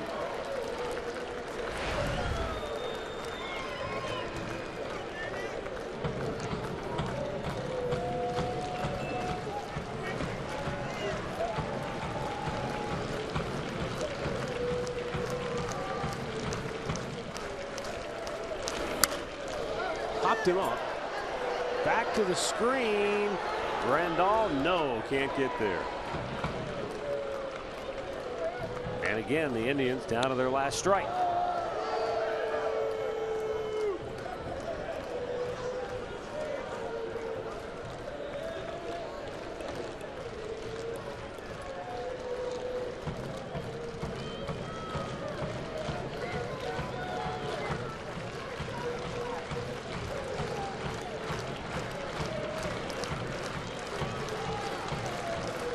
Again, Hatcher ready with a 1-2. Robertson spoils it.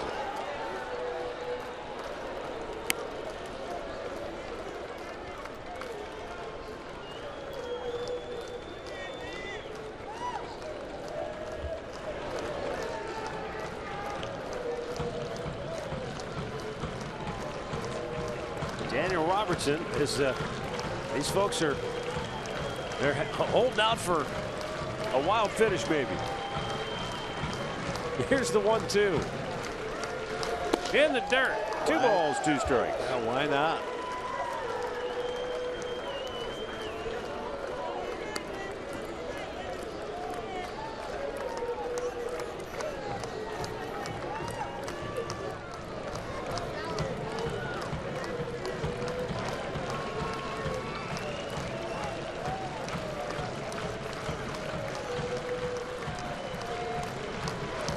Daniel Robertson, base hit. Opportunity to get a couple home. He drills one in deep left field. It is gone to Souvenir City. Daniel Robertson with a big 2-out jolt here in the bottom of the ninth has closed the gap to 2 runs. How about that? His first home run as an Indian. And it was a majestic 3-run clout onto the home run porch in left field. You know, you get him a break, and he got a pitch on the inner part of the plate. He was able to turn on down to his last strike and brings the Indians back. It's a 7-5 ball game now. They answer that 3 runs put on the board, and after the strikeout, and you know, game should have been over. Chisenhall reaches first after the ball goes off his head. And the next thing you know, he's got to go to his closer. Isn't that something? Yes, it is. Unbelievable. So Jansen will be coming on with 2 down in the ninth. The Indians need a base runner to get the tying run to the plate now.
with 2 out and nobody on base here in the bottom of the 9th. And then Bradley Zimmer pinch hitting, line a single right back up the middle. And then Lonnie Chisnall strikes out to apparently end the game. But the ball gets away and the throw conks him on the helmet. So now you got runners at first and third. And then Daniel Robertson. So long. Leaves the yard. And now it's a save situation for Kenley Jansen. And Jansen this year has been lethal. Yeah, and walked a batter. That's unbelievable. That is incredible when you look at it. It is the 25 games. He's covering 40. He's got 43 strikeouts, but has not walked a batter. That's a record that you know, he adds on to every strikeout he gets, and he doesn't walk anybody. But the Indians are going to have to find a way. One pitch pitcher for the he throws this cutter, a lot like Mariano Rivera. And a fastball in there for strike 1.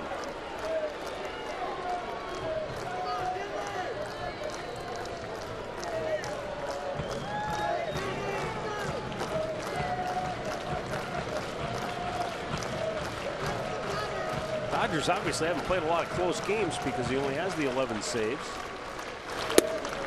And a strike is called, though Kipnis not in agreement. See, this one doesn't do anything. It sort of backs up, and it's on the outside edge. It wasn't a bad pitch.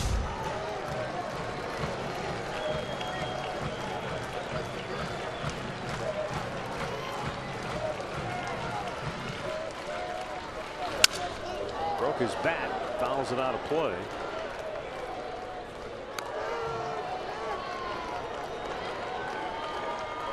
Kenley Jansen, they list him at 6'5", 275. Yeah, you can see the stat right there. No walks, 43 strikeouts. And that is, he's just adding to his own record. He's already the Dodgers' career saves leader. Love to see Kipnis get it going, just to keep it alive and give the Indians a chance. What a quick pitch in there, didn't he? Never really gave set, just came right on through.